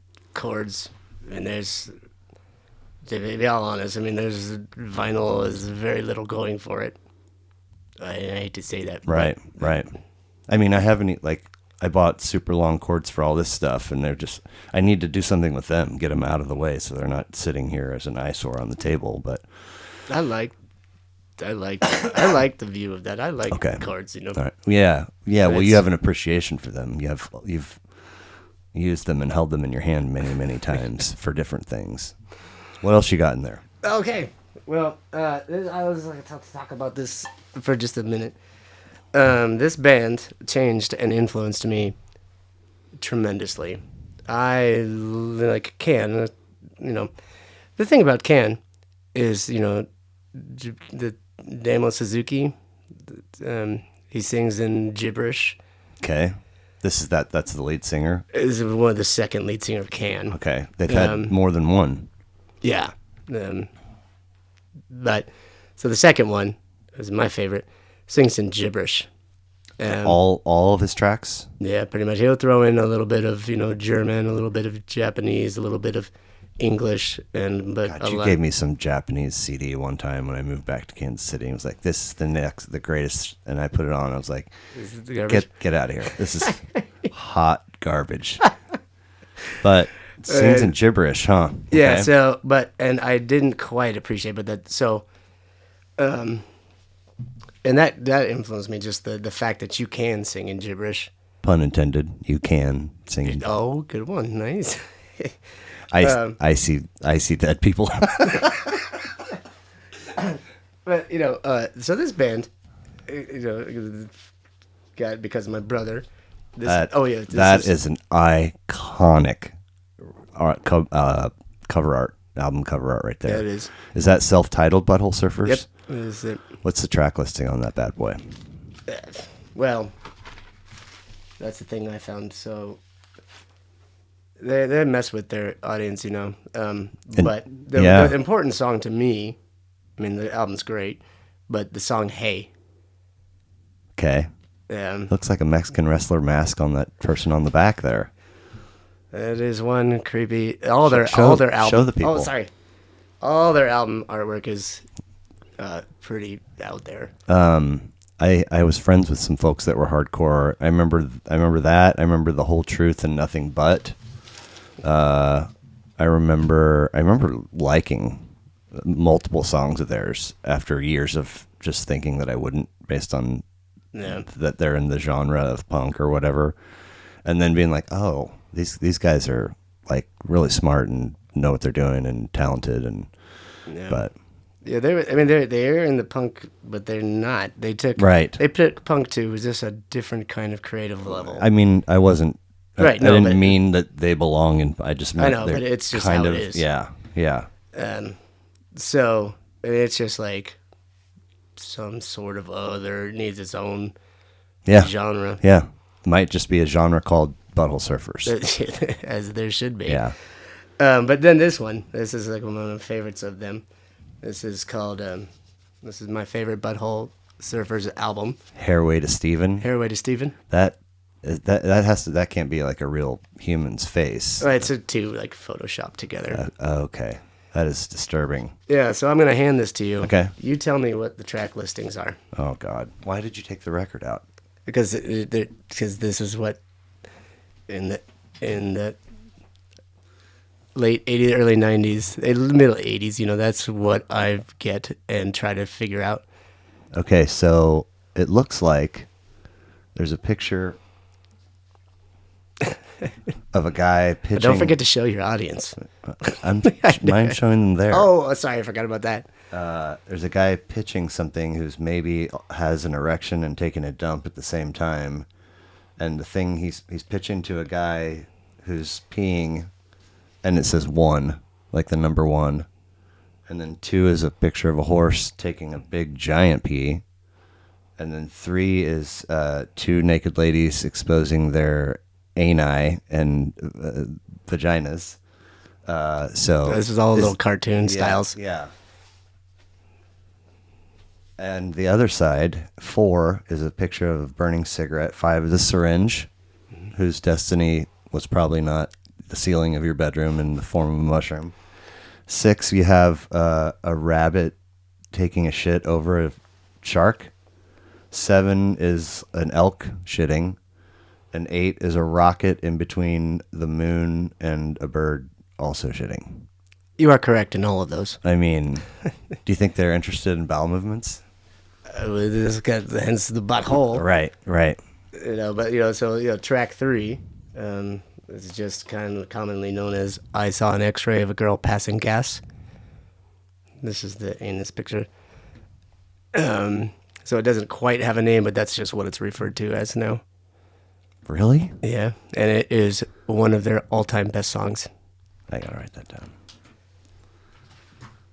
The climax of that song, and if you just listen to the way that song or the album is produced, it's pretty top notch. But you hear Butthole Surfers and you're just like, man. You play it on Alexa and it won't even say it. Oh, really? Yeah. You play "I Saw an X-ray of a Girl Passing Gas" by the Butthole Surfers.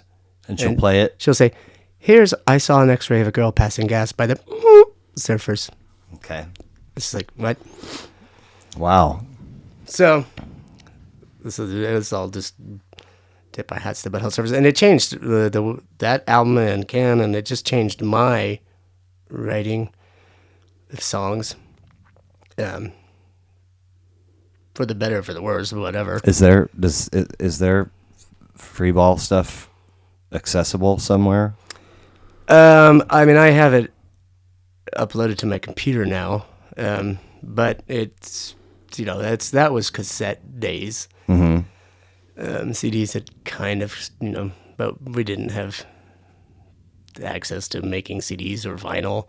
Right, we had the but cassette and the you had the 4-track player, right? I had a 4-track player, yeah, And you recorded, didn't you? We did, yeah, and it's on my computer, but How do you get it off of there? you could burn it onto a CD. Okay. But my favorite album of all time, because you brought it up, Freak Out. is Mothers Freak of Out by Invention. Mothers of Invention. 1966 or 68.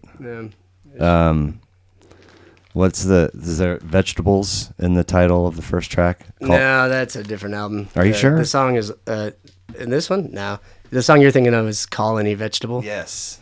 That's not on Freak Out? That's not on Freak Out. Come on. It's not. But the first album, or the first side of that album, is it's brilliant. But then the second side is this psychedelic, abstract freak out for the entire second side of the album. Do you ever listen to Lumpy Gravy? Oh yes, Is it like that? it's far different. Okay. I mean, I own it on cassette, but every time I Freak Out. have taken it out and put it in, I can't ever get through it. I'm like, what is this? What are we doing? I want the back of the record. These mothers is crazy. You can tell by their clothes. One guy wears beads and they all smell bad. We were going to get them for a dance after the basketball game, but my best pal warned me you can never tell how many will show up. Sometimes the guy in the fur coat doesn't show up, and sometimes he does show up, only he brings a big bunch of crazy people with him, and they dance all over the place. None of the kids at my school like these mothers, especially since my teacher told us what the words to their songs meant. Sincerely forever, Susie Cream Cheese, Salt Lake City, Utah. Susie Cream Cheese. And people are surprised when they learn that Frank Zappa didn't do drugs. They are, always. Always. Like, unless they're a fan and they already know. Yeah. The typical, especially boomers, oh, he's just so weird. Like, it's like, who told you that? Yeah. How did that become the narrative, that Frank Zappa is weird? When he's actually probably more intelligent. He was probably more intelligent than any of the artists that people that would say that loved. Yep. Like intelligent enough, so intelligent that normal dude like wouldn't understand. Wouldn't click, Yeah. Yeah. Composer extraordinaire, actually. You've seen his sheet music. It's wild. I bet. So on that note, I wanted to bring it. This other one to show you. Shout out to John Williams and his contribution to You got to be kidding me right now. The Return of the Jedi soundtrack on vinyl, yeah. And this has the original celebration of the Ewok song. Oh God. At the end of the movie. Yeah. Where they're playing they're burning burning Vader and playing Stormtrooper helmets and Dong dong. the Diggity dong dong. Diggity bow bow bow. Yap yap. That one, which is not in the new releases, which is they just took it out. I don't know why. the Ewok celebration and finale is so when the movie ends and there's like some kind of like flute or like They're playing a bone turned into whatever, yeah. but what they're actually playing in real life, whoever recorded the music, it's like I don't know if it's a traditional flute or like a wooden Native American flute or what do you call it, pan whistle, a tin whistle, I don't know. But it's a beautiful little number, and it very much sells you the like, this is victorious. We've won the battle, and peace and harmony will prevail now, and everything's fine, and it's lovely. Wow, what a trip! Yeah, and open that bad boy up. Oh wow.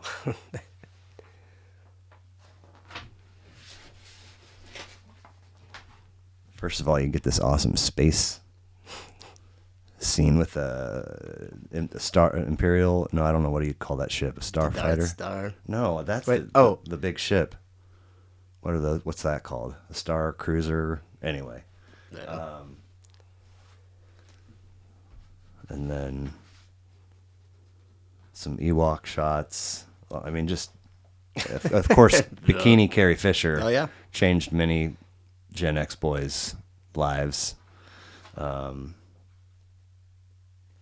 hell is that thing called? What The thing? giant The giant moon ship? base, The Death Star. the Death Star. Yeah. I said Darth Star right there. I was like, wait a minute. Yeah, the Death Star. Darth Star is like a Grateful Dead. It's a mix No, that's between, Dark Star. Dark Star. Dark Star. For sure, Dark Star. So anyway, a little shout out here to John Williams and Okay. all And he's done for music. The producer, The composer. for all the Star Trek, or at least the first three. Or, For any good movie, you know, like Indiana Jones, Right. Superman. he really took soundtrack Yeah, it did. to the. I mean, he became. Everybody's like, oh, we got to it's do good. that. Like, darn you, George Lucas, for having him under some sort of freaky contract. I don't know that Right, for a fact, right. but so another shout out to just Paul's Boutique, Beastie Oh, Boys. dude, I want to see. Goddamn track listings, not. Now, Yeah, do yeah, you when you buy these, do they come in plastic or do you buy plastic for them? Sometimes they do, but I have like a kind of a box for. I need to revisit. Gronky did an episode and chose "License to Ill," I did. and I said in that episode I need to get back and listen to Paul's Boutique again, which I haven't done. Oh, this is not just one opening. Mm-hmm. You don't have enough hands. I know. I need another. That's what my girlfriend says. Oh.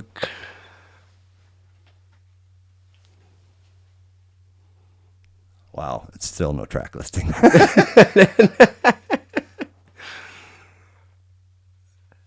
That is too cool. It is. That is really I know. awesome. And then when you revisit it and listen to it, you're just like, whoa, this is like far better than I remember it. Well, I did that once when I first moved to Colorado. I was like, I need to catch up because they've done several things since License to Ill. Yeah, right. And I put this, kind of like your bike trip.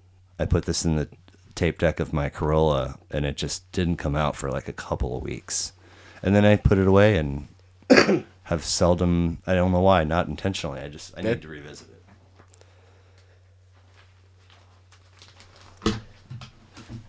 And then I brought this, You're literally the first person to bring Badass Records with you, to the podcast called Badass Records. Like, these are so badass. I mean, good. Once we got past Cheap Trick, it was all Maybe you should revisit Cheap Trick. Anyway, so yeah, this one. Okay, this is a real quick shout out for a couple of people. I don't know if I was gonna laugh. Gonna like, hey, let's just call this what it is. Oh no, I had. I mean, when I was 6, 7, 8, I was like, these guys are the shit. Yeah. This is Air Supply. Mm-hmm. And is that a greatest hits? Yeah, pretty much. Okay. This is actually greatest hits, and it's so funny. Is there a track listing on the back of that? There is. Let's hear it. Do I have to keep a straight face when I read? No. Can I try? You can try. There's not a prize if you do, but Blair. mm-hmm. This has Lost in Love. Even the nights are better. Oh, that one right there, man. The one that you love. Okay. Making love out of nothing at all. I'm surprised that 3 out of the 4 tracks so far have love in them. I'm sensing a theme. Well, wait till it gets side 2. Okay. Sweet Dreams. There you go. All out of love. Mm-hmm. There it is. And there it is. Every woman in the world. Oh, that's a good one. I mean, a lot of them are good, but Here I am. Right? And Chances. Okay. So, Air Supply. Did you ever get into Mumford and Sons? I tried. I didn't really have access at the time to find what was not on the radio. But you asked me that if I prefer REO Speedwagon or Mumford and Sons. I did. That was like some random text message you got, or I got from you. And I was like, wait, what? I'm saying, wait, what? I know. I was like, well. And then I said a response. That's Anyway, so that was an actual question that you gave me one time. we're gonna have to check the tape on that to see if I'm really the author of said text. But I know because the answer is Mumford and Sons. By the way, if you never. But one time I made it a point to listen to their first album from start to finish and count how many times the word heart appeared. Mumford and Sons. I mean, it's like dozens.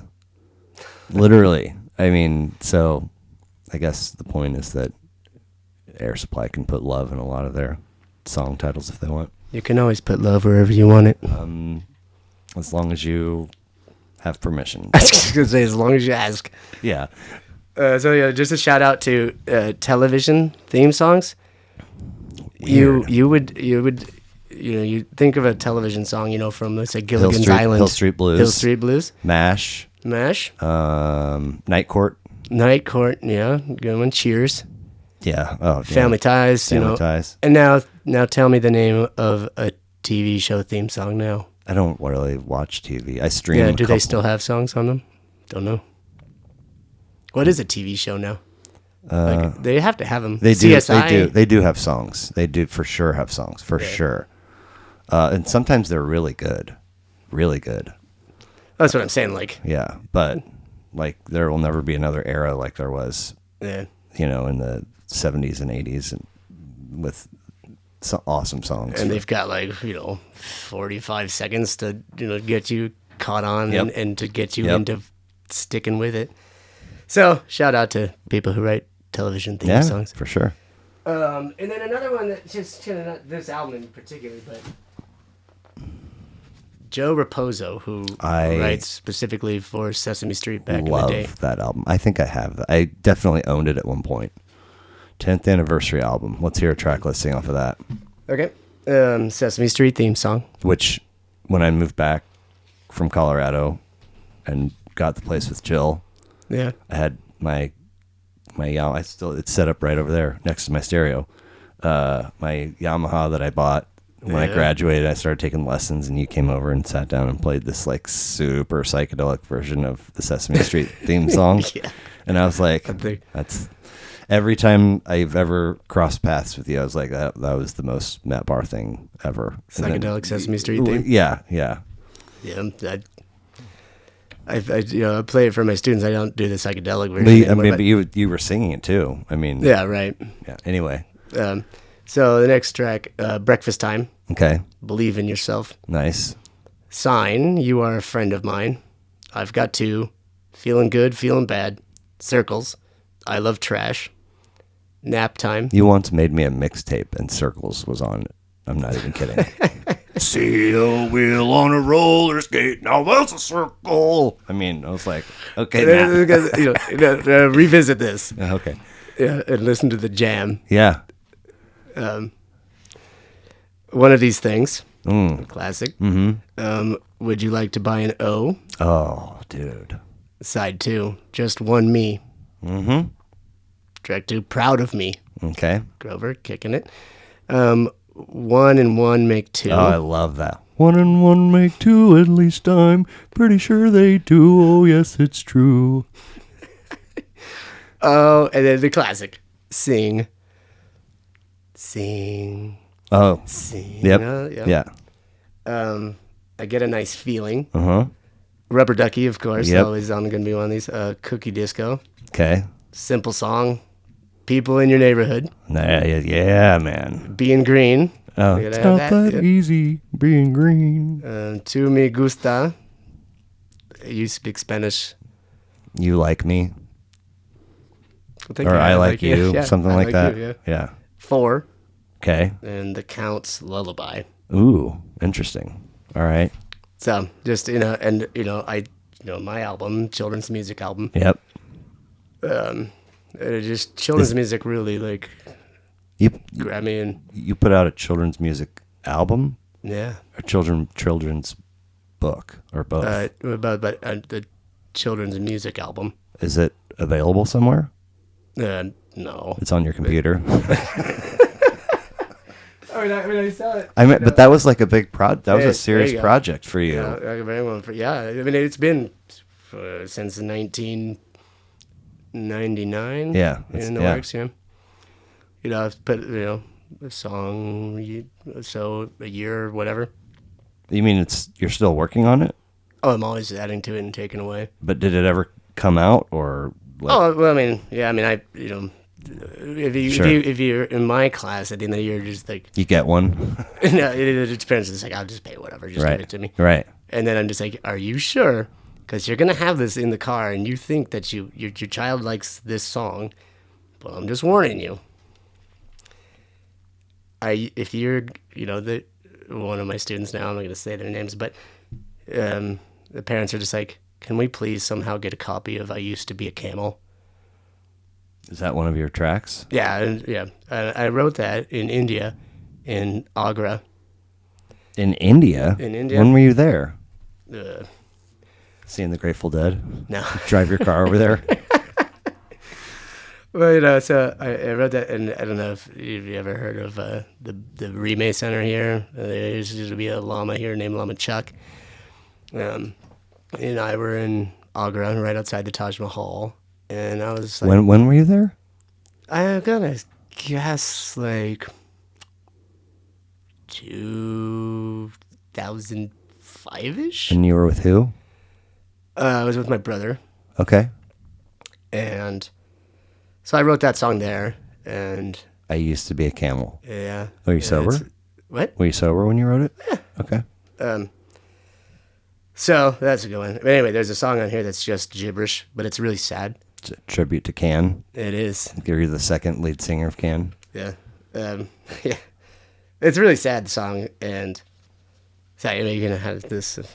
You're giving it to me to keep? Oh sure, Do you have another copy of it? sure. Okay. In the car with Mr. Barr. Konnichiwa. I feel like that was the name of the Japanese CD that you like, check this out. Well, I think you're talking about Shonen Knife, a Japanese punk trio of women. Yes. Hot garbage. So bad. I still have it wherever it is. Oh, I'll give it back to you one of these days before we die. But That's all right. chopping broccoli like the Dana Carvey skit. It's a live one with the students. Yeah. Okay. I'm a Galapagos. That's That's like also a Sesame Street thing, right? And now it is, but Chicken close nugget enough. Song, Bougie Club Mix. Wonka Bar, nice. Yeah. I don't know. It's some. I'm always changing it. If you you know. like me. I like that one a lot. Somebody came up to you and said, "Can we please get a copy of I Used to Be a Camel?" Oh, yeah. That actually happened. That's in my school. I mean, this is humbly speaking, but that's a course. sought after, album.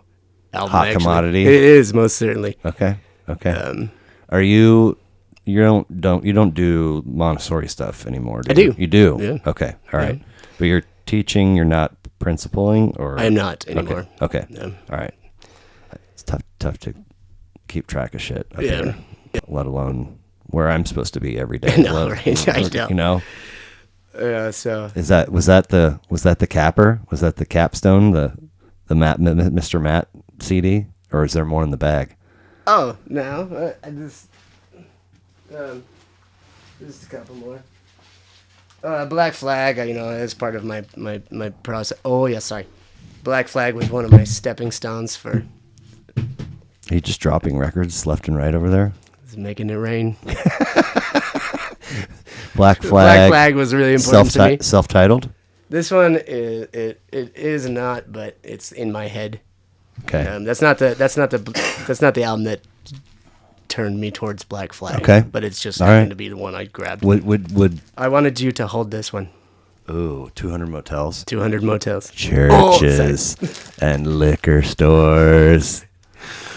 Centerville. Oh my God.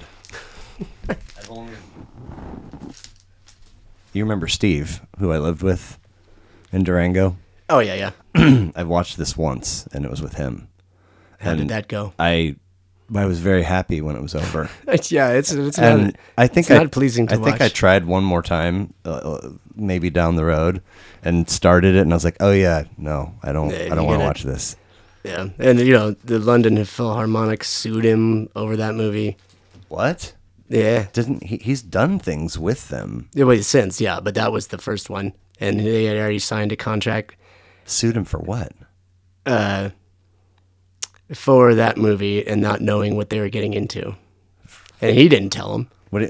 Oh, so they're part of. I mean, it's pretty much a live. The Philharmonic is in it, and Frank Zappa just shows up and like, they have the music, the sheet music, and they're playing it, but they have no idea what is going to be happening around them while they're playing And what does? that movie. Yeah, which is just a weird psychedelic critique of Yeah, society. There's a nun who's pregnant and whacked out on drugs and uses a vacuum for an abortion kind of stuff, and the London Philharmonic did not know that. Okay. And then when they finally saw, they're just like, we're taking you to court. Frank Zappa won because they'd already signed the contract. Oh, of course. All right, I'm going to read just a few tracks names. See if you read my favorite. This town is a sealed tuna sandwich. Oh, that's a good one. Redneck eats. Yeah. Half a dozen provocative squats. Shove it right in. Sorry, that was the end of side 1 and then side 2 and now side 3. I'm stealing the towels. I'm stealing the towels. Penis dimension. Oh, that's a good one. A nun suit painted on some old boxes. Yeah, but you were saying that watching the movie, you just could not wait for it to be over. Well, but you should listen to it and not be watching the movie and think about it like that. And it's a far different experience. Little green scratchy sweaters and corduroy pants. I think that I was like the whole time wondering when this nonsensical intro would end and we would get to why this is a great movie. Yeah. And then it just ended and I was like, oh, I don't know what just happened. Yeah. But at churches and liquor stores stands out. Yeah. Like and thinking like we do have a lot of those in this country. Lots of those. And Ringo's in it, right? Yeah. He plays Frank Zappa. Yeah. I mean, wow. I'm really glad you brought that. That's something. Yeah, there's one of the problems is the Frank Zappa estate. He's got, a couple movies, but 200 Motels is one that will never be released. By the family trust, you mean? Because why? I don't know. Yeah. I And naively tried to get a hold of Dweezil and be like, "Hey, come on, just release this." It's me, man. Hook it up. And then Uncle Meat is the other one. Okay. Which is also a fantastic album, and the movie is so great, but you can't find it on VHS. You definitely can't find it on DVD because they will not put it on DVD. The trust, the family, and Gail and the kids are in charge of that, right? Yes. Where do they get their opinions from? Like, why would? I don't know. It's a good question, and I've proposed it, like on Facebook or whatever. Sure. Like, hey, what's going on? I've put it on the Grateful Dead site, the page. I'm just like, what's the deal? I even one time was just like, does anybody want to come over and just listen to 200 Motels with me? I remember seeing that and being like, Matt, what are you doing? What are you doing? Because first of all, why are you watching that? Second of all, the answer is no. Nobody came over, did they? No. But I mean, I don't have. I didn't want to watch it. I just wanted someone who appreciated, the Start up soundtrack some and just dialogue listen to about it. yeah. But yeah, nobody. No, everybody was just like, no. The hard pass. But if they, my recording studio, my little studio and gallery and or whatever, there's my listening room or whatever. Mm-hmm. Is a pretty whacked out looking place. I bet. Yeah. And I was just like, okay, well, so let's sit here and listen to 200 Motels with I me. can see a Devo costume in the middle of it somewhere. No. It used to be. Oh, yeah. I wore that one time. Yeah.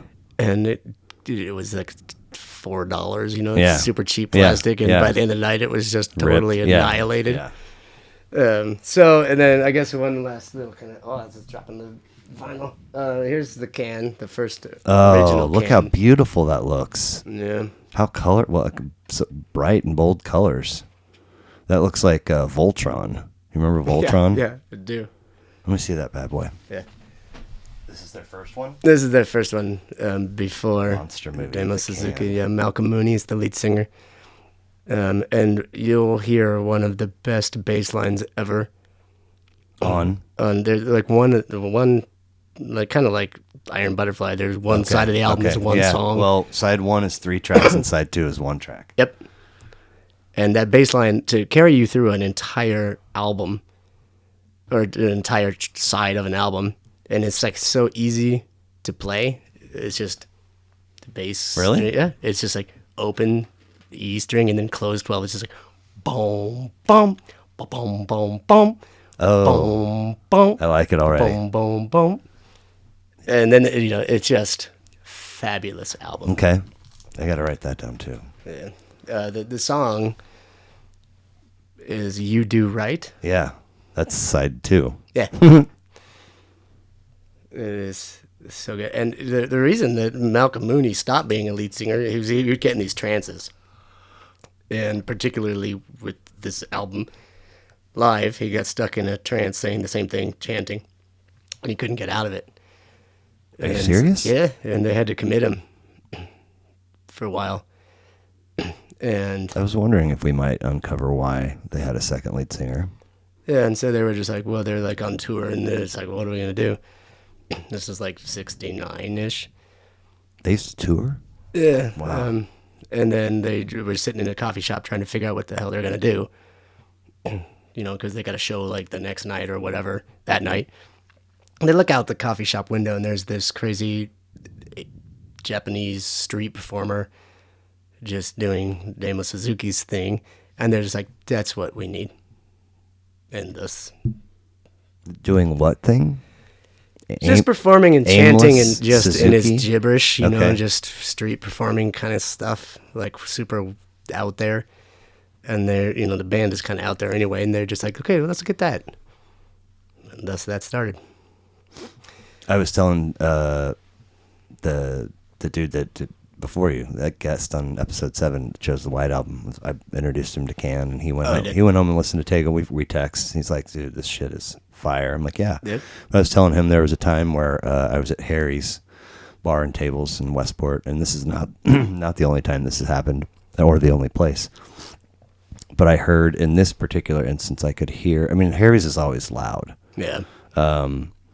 And it was crowded enough that it was loud, but not crowded enough that I couldn't have a conversation. I could talk to the bartender. Like, they weren't so busy that they couldn't chat. Right.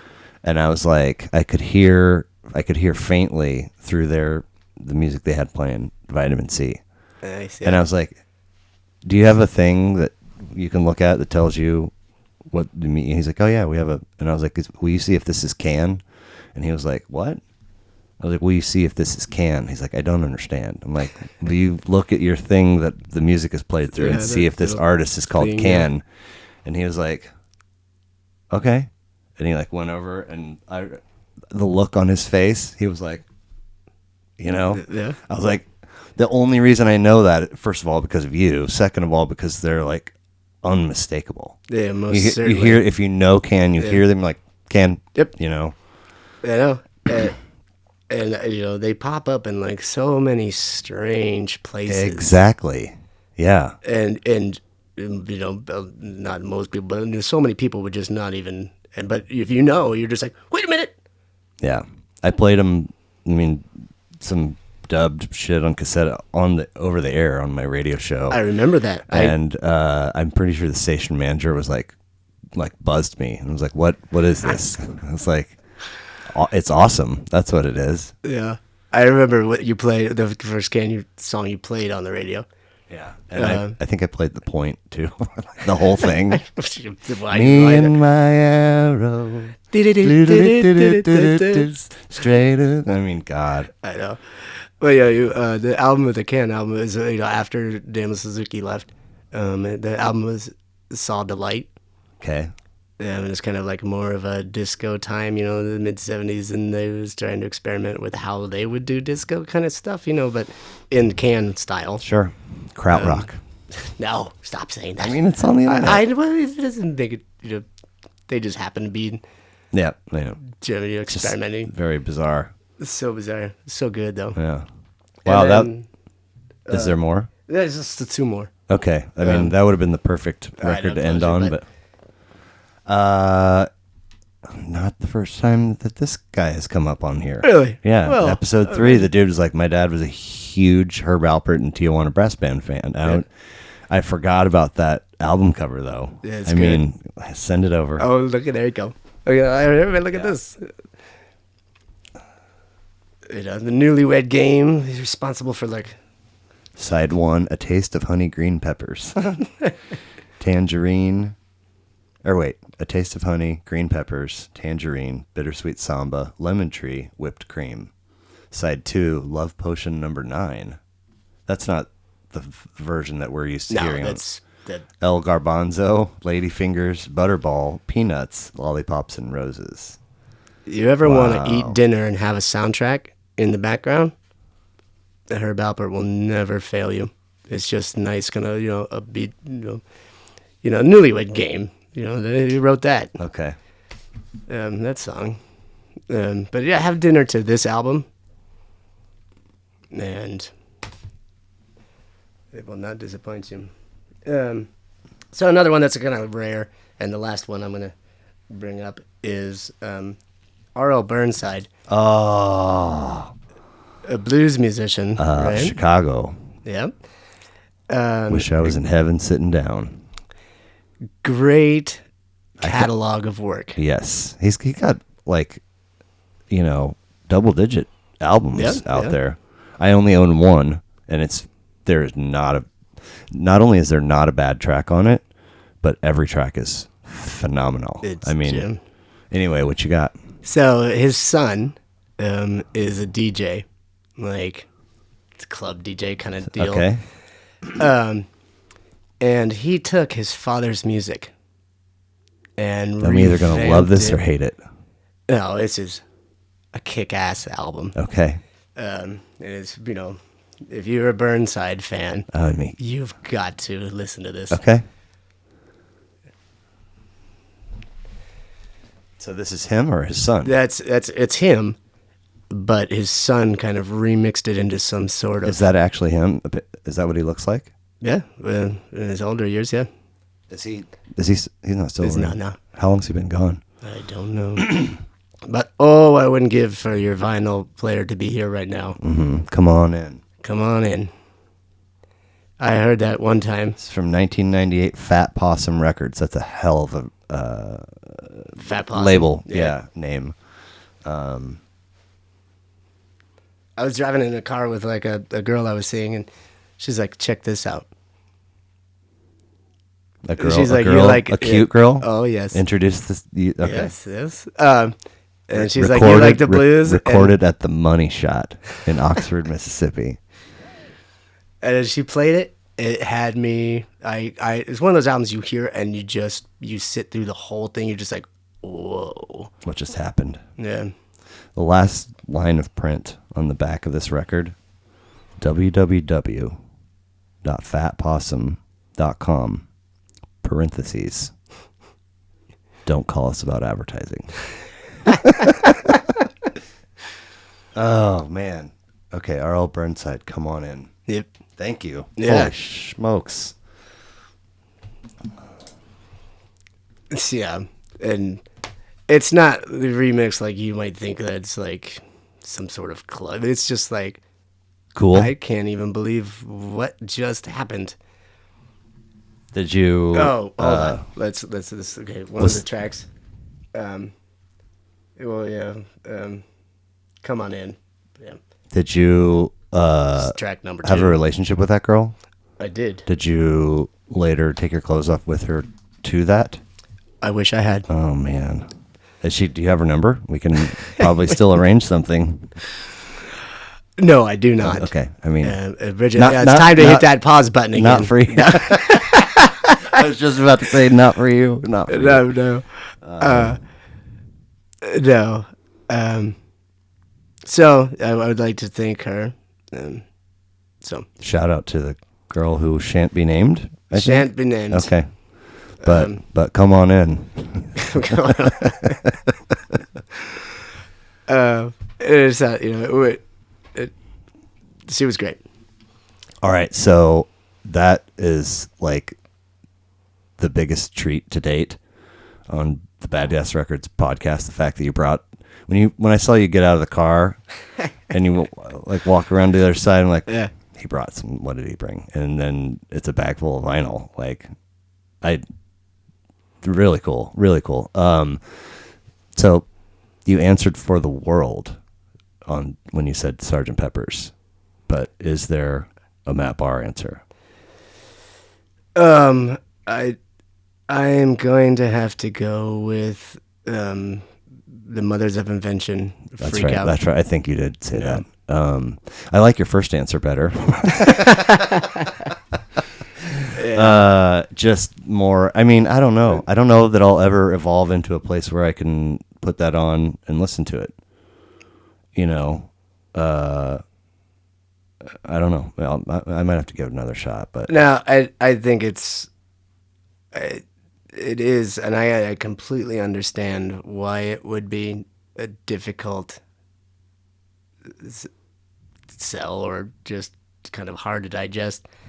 But you were quoting, who was it, Paul McCartney? Mhm. And he, but it takes a certain kind of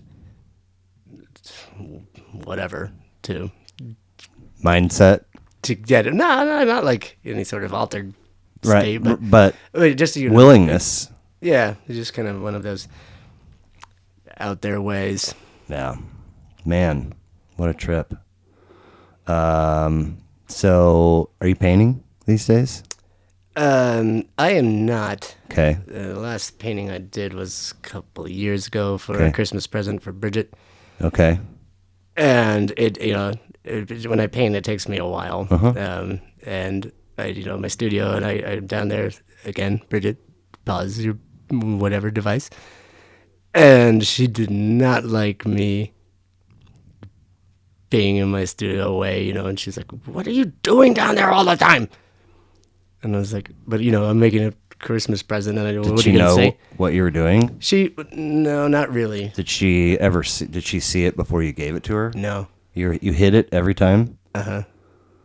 Did It's huge. It was just like, hey, don't go in there. Don't go to the studio for The next year and a half. Yeah, she's always like, well, can you please make me a painting? I was like, I don't make those kind of paintings. I Right. don't do decorative Right. stuff, and so it was a stretch, but I still managed to put myself in it and make it. It's a funky. Did she like it? It's a very sentimental painting. She loved it. Okay. And If you are ever here for an episode, there are 4 original technically now there's 5 original Matt Barr pieces upstairs. what's the 5th one? The one that you drew before we went to the Zappa show Oh, that just looks like nipples and oddness. It's behind. are you kidding me? I drew nipples. Yeah. It's not framed, or it's still just how you brought it over behind the fruit bowl. But there should be another original framed piece of yours up there that I had the rights to at one point because you had a display senior year, right? Or of college. Oh, I thought you were going to talk about the freaky DMV one. I was going to get to that too. Oh, sorry. But wait. Which one? the one that the shady gallery owner stole. Oh, That you ran are into correct. in like Utah or Colorado or whatever. That one is rightfully yours. And it was 3 humans standing like shoulder to, and they're all Yeah. compiled of very small sexual acts. Well, that is interesting to hear your description of it. I mean, Yeah. and I saw it. I was like, I need to own that. I need it. Yeah. And it was, my memory's a mess, so you could tell what happened better than I can. Well, it was a charcoal light drawing, and Yes. if you stood back from it, you could tell it was 3 nudes posing. Right. But if you stood back from it, you would see the nudes, and you would look. It would look from a distance. It would look like a paisley pattern. Yeah. On Yes. top of it. Yes. And as you get closer, the figures fade away, and you can't see them. And then as you get closer, you realize that the paisley is actually a couple hundred of the dirtiest little ink drawings you've ever seen. Yeah.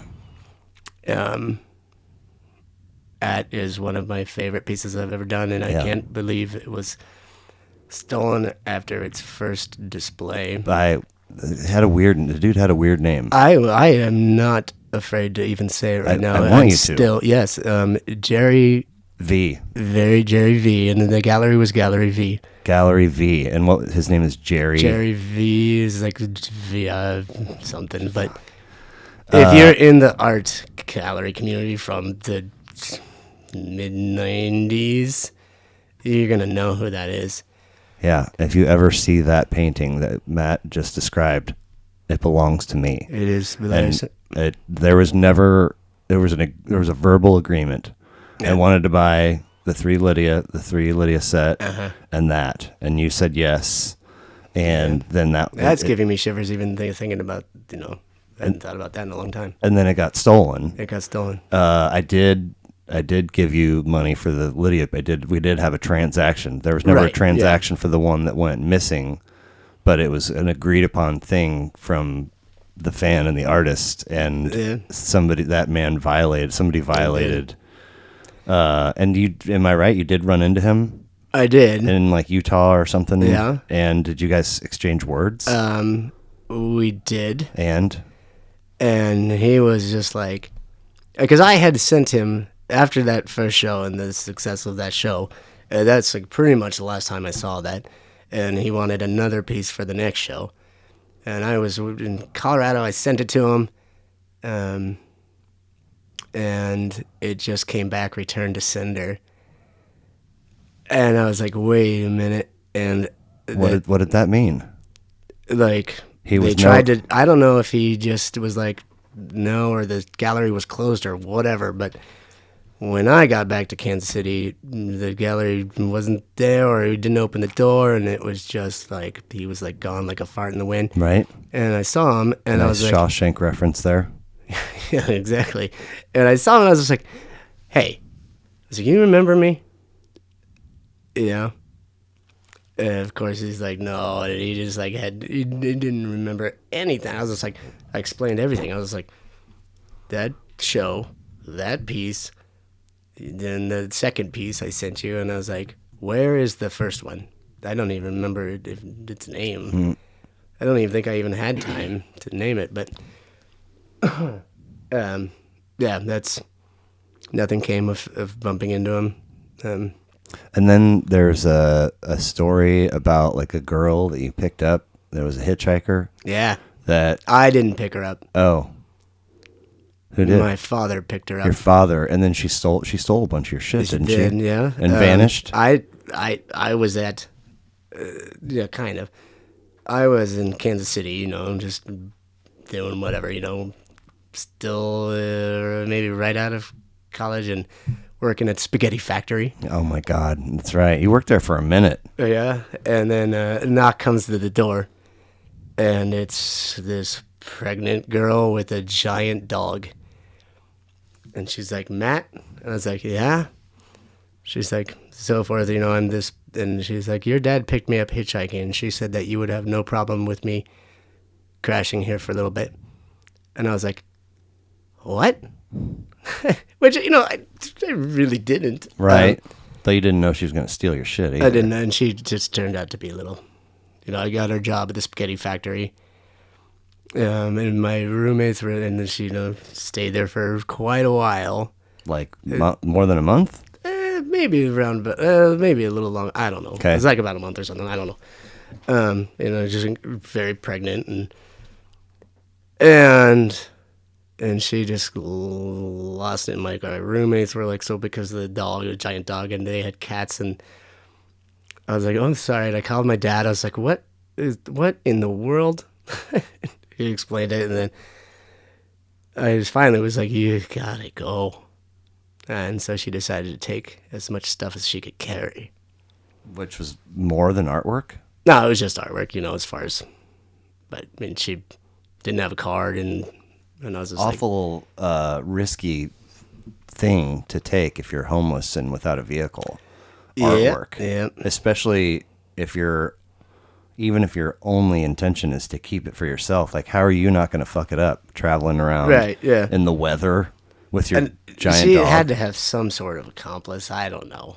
Yeah, and even Miranda's mom at the time was just like, are you seriously going to let that person stay? And I was like, no.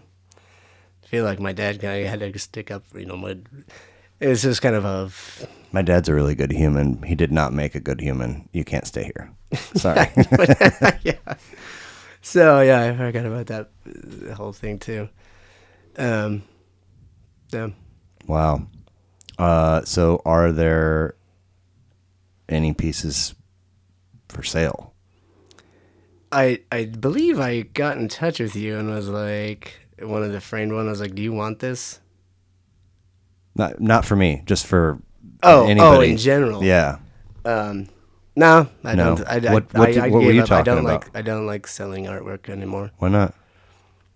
I don't know. I guess, when I was doing the gallery and things and like that, and people come up to you and say, oh, can you change this? I want to buy this, but can you change it? And it's like, no. Get lost. And everybody always wants an explanation of what it means. And That's your favorite. And I'm always like, no. And they hate that. And I get so tired of explaining why I don't want to give the answer. I can't tell you how many times.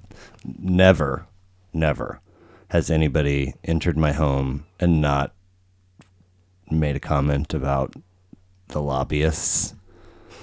And for years it went that I would give my take, which is, Yeah. The most important part. Piecemealed on what you told me, and in 1994 or 1998, whenever it was, you were like, I don't want to tell you, but you did for me. You were gonna buy it, so well, but you really wanted it. Yeah, and that's one of the things that okay, but go ahead. So for years, I have given this verbal, synopsis of what's happening in there, and this little tidbit about the artist is important. And only recently did it occur to me that I could just take the little square with the lobby and the description and just hand it to somebody and they could read it themselves. And I realized, like, the third or fourth time that I've done that, and this, I'm telling you, nobody has ever seen that painting for the first time and not said something or asked a question. So it comes up. Do you ever regret telling them? No, not once. Not once. But what happened was, like, the third or fourth time that I handed them the description and for them to read, I was like, God, he would hate this just as much. But I have never said you must view and decipher on your own with no, I'm like a tour guide. I'm like, and over here we've got the 3 o'clock conspiracy. I know. And you know exactly why I don't like telling the answers. Well, you want people to decide on their own. Right. And if you know, then you have less reasons to, if you know the answers of what something's about, you have less reasons to come up and ask it questions. Keep going. Okay, let's take this painting or this photograph behind you. Mm-hmm. I've been looking at it. I have no idea what's going on in that picture. Okay. And I keep looking, I'm just like, well, I have some idea. And I look back and I was like, well, no. But when I look up, if I knew the answer, I'd be like, oh, well, that guy just punched that guy and he's falling down which I don't know. Or he was skating by and he tripped over that guy's skate and he's just flying through the air. And questioning something. If you know the answers, I'm like, okay, that's what happened. But you keep looking at it because you don't have the answer, and that's what's appealing to you? no. Oh. But if I knew the answer, I would look at that differently because I would know exactly what's going on.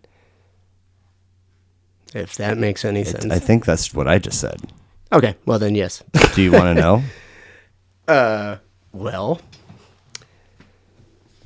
is it gonna kill you not to tell me? I mean, I have. It's a horrible. It's a funny story actually. It's a really really crummy. Like somebody, I don't know how, but it's like somebody took a shitty Google image result and blew it up into a poster. So Gotcha. It's really crummy. But I purchased it, and when I got it, I was like, oh, I didn't know it was going to look like shit, but I also wasn't going to do it again or like try and find a better version of it. Is it a famous picture? Yes. Oh. Yes. And it also went to my old house. And I got notified that it had shipped and been delivered, but it wasn't here. So I drove and I was like, oh yeah, I have so much shit of yours. And he had just like kept it and he just gave it all to me. And that was rolled up in a tube. And I was like, oh, that makes sense. But a previous owner of this home made this room, laid the flooring and put up beadboard. Yeah. And there was some creaky, kind of saloon style doors, and it was a nice little man cave, but the carpet was really old, and you couldn't hang any art on the walls because they were just beadboard. And it was chilly, man. It would get chilly in the winter. So I had the room redone, but before I even had the room redone, that's why I bought that poster for that space. Because it's such an iconic shot, and it fits right there, and I want it to be a conversation piece, and it never is. Oh. Never, nobody's ever like, what's that all about? A couple people have been like, oh, dude, because they know. Yeah. Because they're into hockey. But I won't tell you if you don't want me to tell you. Just to watch you twitch. No. All right. Okay, yeah, but but it's like, it's a world famous. Mm-hmm.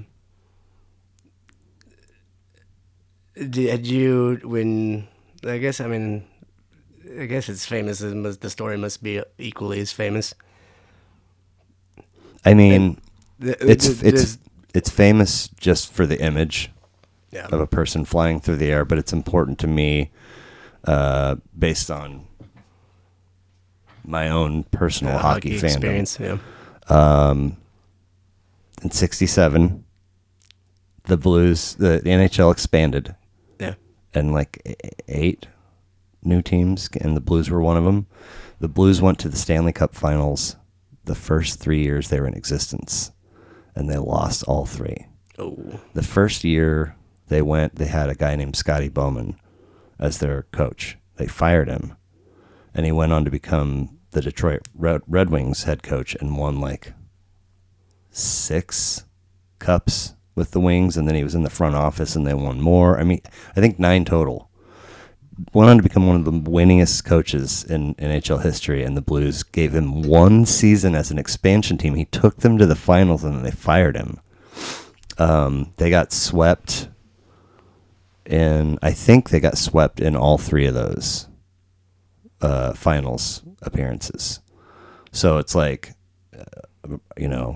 a brand new team. They make it all the way, but can't even win a single game in the championship, and fire somebody that would go on to become one of the winningest coaches in all-time history. It's like the hockey version of the Curse of the Bambino. Kind of, yeah. But that guy's name is Bobby Orr. Oh, yeah. And he was one of the greatest players of all time. And the Bruins, so I think the Canadians beat the Blues the first 2 times, and then the Bruins. So the puck goes into the corner, and Bobby Orr scoops it up and cuts in front of the crease and makes just a phenomenal play. And somebody just, motherfucker, like, yeah. And so he scored. That's Stanley Cup winning goal right there. And he knows he's airborne, and he knows that it's in, and they've become champions. So whatever happens when he lands is irrelevant. Yeah, because they're at the top of the world, and it's just fascinating. All those pieces, like as a Blues fan, you fire that coach, the most iconic image in basically NHL history is of you losing your 3rd straight championship as an expansion team. So I'm sorry I couldn't not tell you. It's okay. A stronger person would have been like, that's cool, I won't tell you. It's fine. But it did, well, your explanation did help. Yeah, but now you won't look at it anymore. I won't. No, but it did help me something, because, or I only know that name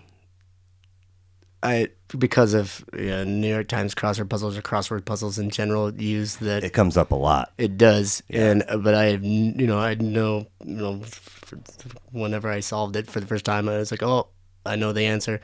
No idea who it is. Right. Until Bobby Orr. Until about 5 seconds ago. There you go. That's next time you're doing a crossword puzzle, you could turn to your wife and be like, "Let me tell you something about Bobby." Yeah, Orr. let me tell you about what happened here. Well, listen, man, we should get you out of here. I know my dogs need to eat, and so do I, and my bladder's full again, and we're rolling up on the 3-hour mark. Oh, okay. Without, having cut out the first pee break. But this was really fun. It's been fantastic. Thank you for coming. You're welcome. I wish that I had a cigar or something that we could celebrate your new grandfatherdom. My exo-grandfather is exoskeleton. I feel like I should throw X in there somewhere. I can't believe that you let me think for even a second that one of your children had a child. And we were going to I thought we were going to toast actual grandfatherdom on this podcast. And you're like, so these cockroaches. And I'm like, oh, my God. Well, it was a very crazy couple of hours and quite disturbing, actually. And there will most certainly be new developments when you arrive tomorrow. I would hope so. You would hope so. I don't know how long cockroaches stay in labor, but I'm going to show you the picture when we're off air. The disturbing one? Well, you ever seen a cockroach in mid-labor? Like crowning. I guess it's crowning, like when the child's head starts coming out. I would guess that the answer for most people to that would be no. But the proper term, lady listeners, is crowning, I believe. Yeah, of course. Yeah. And the fact that an hour and a half, 2 hours before I even got here, I saw a cockroach crowning. I felt it needed a celebration. Okay. All right. That's fair. So I'm going to send you some Dylan Eakin TikToks, and hopefully you can open them. And I need to I saw an x-ray of a girl, or I need to listen to, I saw an x-ray of a girl passing gas. I need to own Monster Movie, and I need to own Herb Alpert, Tijuana Brass Band. It's the Perfect Dinner soundtrack album. And last but certainly not least, Arl Burnside's son remixing his father's own shit in a piece called Come On In, that a really nice lady turned you on to. Yes. Okay, Matt Barr. Everybody, thank you for taking some time to listen. And why do you keep trying to coax yourself into like a British accent here. No. I don't know what you're doing, honestly. I don't know. But Bridget's always just like, why do you speak like a Canadian? You know, yeah. I don't know. Yeah. All right, man. Thank you so much. We'll talk Thank to you. you.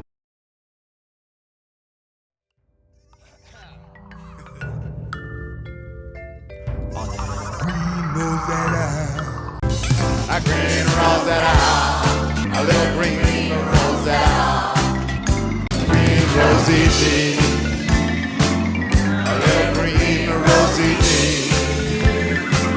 It's really meaty.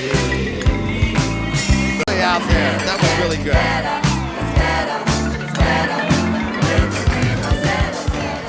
Good God, give the drummer some.